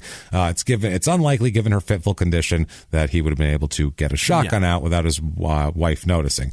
So that is the appeal on that, or that's the dissenting opinion. The response from the state, the other judges, you should hear the other judges be like, well, what the dissent does not take into account. The only thing that they really talk about as far as in like what he didn't get right was they talk about they bring up Simmons' little sister's testimony that was all over the place, which she was like 12 and fucking she's in the middle of the night based on age alone. Who knows if she mixed one night up with another night? I mean, who the hell knows here? They also talk about the father walked out in the living room and didn't detect any gunpowder, which I don't understand how that's good for. I don't know how that's bad for Brian Simmons. That doesn't make any sense to me. And they said that the dissent also views the failure of Sonia Sachs to see tire tracks in the snow at the area of the school where Simmons allegedly parked his mother's car. They use that as a thing, but they said aside from the fact that Sachs left work between 4:45 and 5:15 when it would have been dark, and the differing intensity of the snowstorm could have resulted in tracks left in a light snow that were covered up by a heavier snow, but like we said, it was you can see a pristine parking lot. You just can't. You see when there's indentations from snow, and you especially see it in the dark with headlights on. For sure. That's when you see it more. Shadows like crazy. Exactly. In the day, you see it way less. You could see a fucking pine cone buried in snow. That's what I mean. It's crazy. They're trying to act like that's a disadvantage for her seeing snow, but it's actually, if you've ever fucking driven in snow, you know that you see everything in the snow, every little track, everything. Because like you said, the shadows. It's all shadows. So this is Simmons told him, the testimony also, they said, they're talking about Mike Owings' testimony here, also indicating that Simmons told him that he would use his mother's car. However, Mike also testified that Simmons told him that he had a little Toyota, but that Mike had never seen Simmons drive the car. So now they're saying that Mike all of a sudden now remembers that Brian said he also had another car. Not saying that that's awfully convenient for Mike to remember that now. They say, well, that's evidence that Brian must have done it because he used that car that Mike just remembered. This is nuts. Can't be Mike that did anything or it was whatever. We're not accusing Mike of anything. Like I said, this isn't to make wild accusations of people. Mike's stories just are shit and convenient. Yeah, this is just, dude, this is just one of these cases where I feel like this has to be fucking looked at closer. And this, I'm telling you guys, like normally your bigger cases and anything that anyone has noticed or has been out a lot, it's on like Murderpedia has just about probably -3 of them. Just about every case we covered. You can see the bones of it on Murderpedia. Sure. And then you got to dive a lot deeper, obviously. Word you used. Yeah, not bad. But this isn't even on Murderpedia. I had to search for murder appeals in this state and be like on page fucking 9 before I came up with this case. And then I had to read the case and be like, what the fuck is going on in here? And I was like, I never heard of Dayton, so that's a small town. Perfect. We'll do that. And then this whole shit comes up. It's awful. And as I'm doing it, I'm like, what the normally we have a cut and dry. And I apologize, everybody, if you wanted a cut and a dry, and that's usually how we do it. I mean, if you like justice and you wanted it, you got it because it's there. It's something. Apparently. Yeah. So, I mean, but that's this case. That's Dayton, Nevada. That's the Simmons and Kopech and Mike Owings. He's still in prison, this kid. After that appeal in 96, I've really seen nothing else about him. This is a kid in his 40s now. He's in his 40s. He's been in jail for 15. Maybe he killed some. Like, we don't have any idea, but it hasn't even been fucking looked at. Unbelievable. And I feel like, I don't know, man, someone should look at this shit. And not us, because we're not qualified for this. I don't know how to do this. Well, I mean, we're not cops. We're not. I could call him. We've said a million times, we're not journalists. We're not attorneys. We're not police officers. We're not private investigators. None of this shit. We're comedians. You tell dick jokes. And we tell dick jokes, and then we find something like this. And we're like, oh, God, I wish I had skills that would help a lot with this. Wish I knew some law stuff. Yeah. I mean, I'm sure if we had a team around us and if we had, I don't know, like a Netflix show that had it, it would probably fucking work. People like that behind us. I don't know, man. This is this is fucking more messed up than making a murder or anything like that. And I'm not saying we're joking around to pitch a show, but this is just seriously messed up. I'd like somebody. Oh, man, we'll take it. Don't get us wrong. We'll take the fucking paycheck any day. I'm just saying there is less evidence that convicts this kid in this case than that fucking son boy in Wisconsin. Oh, God, yeah. That creepy transparent fuck looks guilty in comparison to this. Yeah. Oh, yeah. Holy shit. You can explain shit with him like, why this is off the charts bullshit. Yeah. Like, I don't, and it might not even be bullshit. Like we said, he might be guilty. Right. We don't know, but the way they convicted him, not good. They did not find him guilty beyond a reasonable doubt. No way in the world. That's not justice. That is absolutely not justice, and I don't even know what to say about that. It's the first time we've really had deserves it. He deserves it. I mean, justice, not to be dead. No, he deserves justice, and no one should sit in jail from the time they're 15 to the time they're in their 40s on a questionable thing. Ugh. Either way, you didn't make your case, prosecution. Whether he killed him or not, I call it a false conviction, even if he did it, because you didn't prove it. Get back to work, you lazy fuck. So somebody get to work on this, and I don't even know if there's any appeals left or any way to handle this, or if I'm sure there's, like I said, Adnan got all this after all this time, but somebody needs to look into this anyway. So that's small town murder. Unbelievable. No one's going to sleep well tonight, I'm sure, knowing that who knows, anything could happen. There could possibly be a murderer out there. Someone could be a dude named Mike Owings, and I know a guy named Mike Owings. It could be. You could have Satanists creeping around the snow and flying away from your trailer, or maybe your father or your friends, or who the hell knows who's going to kill you. But someone's going to kill all of us if you like that show, and if it doesn't bother you that you'll be murdered for sure within the next 6 months. I'm positive most of you will be. Please go to iTunes and give us 5 stars and tell us before you're murdered. Before you're murdered. That's what I mean. Don't hold off. So you could be murdered any fucking day now. And give us 5 stars. Doesn't matter what you say. It's not for our egos. It's really just for business. And also, if you want to do another thing, I mean, you're going to be murdered anyway. You're not going to need the money. So go over to patreon.com/crime and sports. Yeah, give us a donation if you really feel like it. Or head over to PayPal, make a one-time donation. Probably want to do that because you'll be dead, so your Patreon donations will go away in a few months. They cancel that card. That's what I mean. And then we're not going to get any more. So make a one-time donation. I believe you can donate your estate if you have nobody else.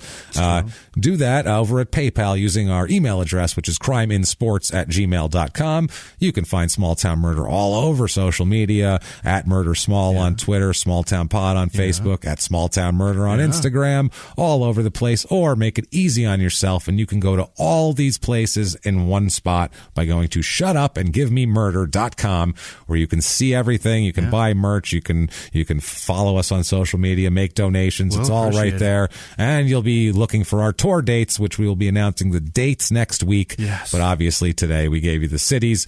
All those people in those cities, please buy tickets because the venues are terrifying. It's really intense. It's intense. We don't want to fail. We have to put on the line for this is crazy. Really, it would make you shake. It really would, because it makes me shake. Me too. So you guys buying tickets and coming to see us and hanging with us, it means fucking everything to us. Absolutely. And we don't leave like fucking the guy from Snatch says. We don't leave till the job is done. That's it, man. We aren't leaving. If you guys want to hang out, we'll hang. We'll hang out, even if the venue starts saying we got to go. We'll go out on the sidewalk and chill. We've done it multiple times before. We don't care. To shut up. These people bought tickets. We'll say sidewalk party, and we'll go out there and we'll hang. So we don't care, man. We just thank you guys for everything that you do for us. Thank you for your donations. Thank you for getting these tickets and just supporting us and allowing us to go this far with it. Thank you guys so much. And Jimmy, why don't you tell us a list of the people who we are thanking more than so much? Hit me with that list, Jimmy. This week's executive producers are Gavin McFarland, Frank Tripati. Oh, Frank Tripati. Thank you. Yeah, maybe. I don't know. Tripati. I like Tripati. Hey, Frankie Tripati. I figure he's super Italian. The problem is he comes like Paul Calhoun to clean out your shit pipes, and it's a competition. Right. So, we got to keep him on the low. That's right. But he's a great man. Thank you. Jackie Schumacher, TJ Daly, Michael Stein, Melanie Steinley. Oh, yes. It's Steinley. She's wonderful. Craig Cole, and Greggy J. Thank you guys so much. Thank you Appreciate so much very, for very everything. Much. Thank you. Melena Slater. Is that an A? Fuck. I think it is. Milena Slater. Vincent Giardelli. Yes. Thanks, Paisan. Kate Ives. Kelly Higby. Sean Hartley. Kate Myers. Rachel Pack. Colleen Shambaugh. Yes, Shambaugh. Cool. It's probably Shambaugh. All right. Whatever. We'll take it. Owen Witherspoon, Preston Letterman, Paul Ruest, of course. Amanda McKelvey, thank you again. Amy Nicole upped her donation. Thank you, Amy. So much. We appreciate Catherine Brinker, she also upped hers, I believe. Jeez, thanks, Under the guys. Sea Fabrics, Janae Compton, Eric Mauger, Jesse Hartman. Again, every week that guy comes through. Thank you so much. Paul Saunders, Rachel Kiskaden, Richard Rose, Donna Sittler. I almost called her Shitler. That wasn't very nice. No. She's probably been called that before. I'm sure she has. Yeah. J. Bart Carpenter, Todd Crago, Alex East, Lucas Minton says some terrible things about me, and then gave us money. That was nice. Thank you so much. Thank you, Lucas. Yeah. I remember that one. That was funny. That's kind of a dicky thing to say to me. Okay. And then fucking, but here's some money. Here's some cash. Okay. So we'll make it all better. It was like Sonny Corleone beat you up and broke your camera and then threw a couple of fucking bucks Buy on a him. new camera. Hey, clean yourself up, kid. I kind of admire that. So good job, Sonny. Zulamar Lucina, Cool. Samantha Borgie, Bryant Toole, Jay Mullins. I don't know what the J stands for, but thank you. Thank you. Laura Menson. Yeah, it is Menson. Damn it. Margie Coonsey, she's terrific. Yeah, she's she been around is. for so Thanks, long. Margie. She's been with us since the start. Victoria Jernigan, Brittany Nichols, Emma Casson. It's Casson. Yeah. Okay. Paula Sala. Fucking damn it. Paula Sala, fucking damn it. Yeah. Jesus Christ, Paula that's a name. Salamanca. That's there a name. You go. That's a damn that's name. That's a good name. That's tough. It's a nice John name. Love or Lowe. I think it's Lowe. That's right. Holly Hoffman, Laura Wood, Eric Waters, William McLean, Connie Christian, and Connie actually wanted me to say happy birthday to Kyler Christian. Well, happy birthday, Kyler. That's what she wanted me to do. Happy birthday to you. Yeah. Fuck. Hannah Simmons. I've lost my place with a happy. Brianna Danu. Elin Forsland? Yes, Forsland. It's too close to foreskin. You almost said foreskin. I can close. see your eyes going, close. Please don't say foreskin. Please don't say foreskin. That's too close. And she's probably dealt with that her whole fucking life. I'm sorry, Elin. Yeah. Lucky Jean. Monj Sanga, who's going through some tough stuff. So sorry, Monj. We love you, brother. Hey, Monj. We got your back always, man. Buddy. You are the man, Monj. Rose Slingluff. Yes, Rose Slingluff. Dave Anderson, Craig McGeechan. I think I said that already. Laura Yarnell, Leah Kelly, Ted Cyrus, Willie B, Sean Hartley, Jess Landgren's going through some shit too. And hey, sorry to hear that, bummer. Jess. It's really nice. All of our favorite people, damn it. You guys reach out and tell us when you're having. I know struggles. Tiffany Robertson does awesome. that too about the her struggles and everything. Nice to have and you guys around and we're pulling thank you for guys. You. Yeah, we're here for you if you need us. Well, we really probably can't help you at all, but we'll make 5 hours a show and hopefully you'll laugh a little. I'll give you 10 minutes of banging on a keyboard to tell you I'm sorry. Yeah. That's good. Barbara Felker, Ben Sidri, Jess Landgren. Barbara Felker. I said that. Why do I keep doing that same What is line? wrong with you? I'm like a stroke. Hit your head out of your ass, Daphne Jimmy. Jean Baptiste, Yasmin Chaudhry, Holly Barnes, Jake LeBeer, Axis Apparel. I don't know what that is. I didn't Google it, so Google Axis it up, Apparel, fuckers. send us some shirts, you fuckers. Yeah, there you go. Key Sardi, Lewis Tiedrick, yes. Michaela Smith, Melissa Coyle, Ariana Folsom. She tells me to tell you guys to Google her. I don't know what that means. Maybe she's on a porn site. Google her. Go Google. Who knows? Maybe she, her boobs. Or maybe she has a candle company. Yeah, we have no idea. It's possible. One or the other. Yeah. Either boobs or candles. You're going to find one or two. Either way, on there. your house will smell nice. True. Eric Michael Showers, I guess he does. Kim Shang, who I imagine is Asian. I'm guessing just Kim Shang. Yeah, it's becoming very fun to guess the. Yeah, I'm going to go with Asian on now. I mean, I'm not an expert, but I'm going to say Asian. Todd Miller, Cameron Blanche, Nathan Little, Donna Birch, Kelsey Hebert's back. Thank you, Kelsey. Thanks, Kelsey. Crystal Appreciate Dinger, Sarah Shafalo, Marcus White, that's what it is. Ashley Vio, Alex Eldridge, Jesse Wilson, Zachary Cornell, Corin M, Amy Crawford, Margaret Essig, Sauerkraut, which is fucking amazing. Which is delicious. And Chuck Cook. And if you guys want to see me at the Tell Some Dumb Dick Jokes, if you're in Phoenix, you can find me at the House of Comedy this weekend with Jesse May Peluso. Come out and hang out. thank you, folks. Yeah. Again, amazing. And every dime you give us is so appreciated. Yeah. It keeps the lights on, guys. You have no idea. Life happens and things happen. And you guys really, it seems like whenever we're in need of something or down from something, it's just there. Somehow it comes back. Somehow, you guys, it's like and we can't thank you enough for that. So plane flights and hotels are coming up, and you guys are fucking amazing. Thank you, guys. So thank you. So we love you so much. Thank you for everything you do for us. And what if somebody wanted to thank you for everything you do for them, Jimmy? How could they tell you that? You can find me at Whisman Sucks, WHISMAN Sucks on Twitter, Instagram, and Snapchat, and find me there. Yeah, that's where it is. Like, where else am I? Oh shit! You're about to give out your address and your phone number and shit. It was my license plate number. My social security number is, and this is where I'll be. Hey, you can find me at Jimmy P is funny anywhere like that, or you can copy and paste my last name from the show description because no one wants to spell Pietragallo. It's a tough one. It's a tough one. So do all of that. Find us everywhere. Keep coming back. Buy those damn tickets. Keep an eye out for tour dates. Next week, everything will be live, and you can do pre-sales and all that kind of stuff. But never mind all of that, everybody, because until next week, it's been our pleasure. Bye.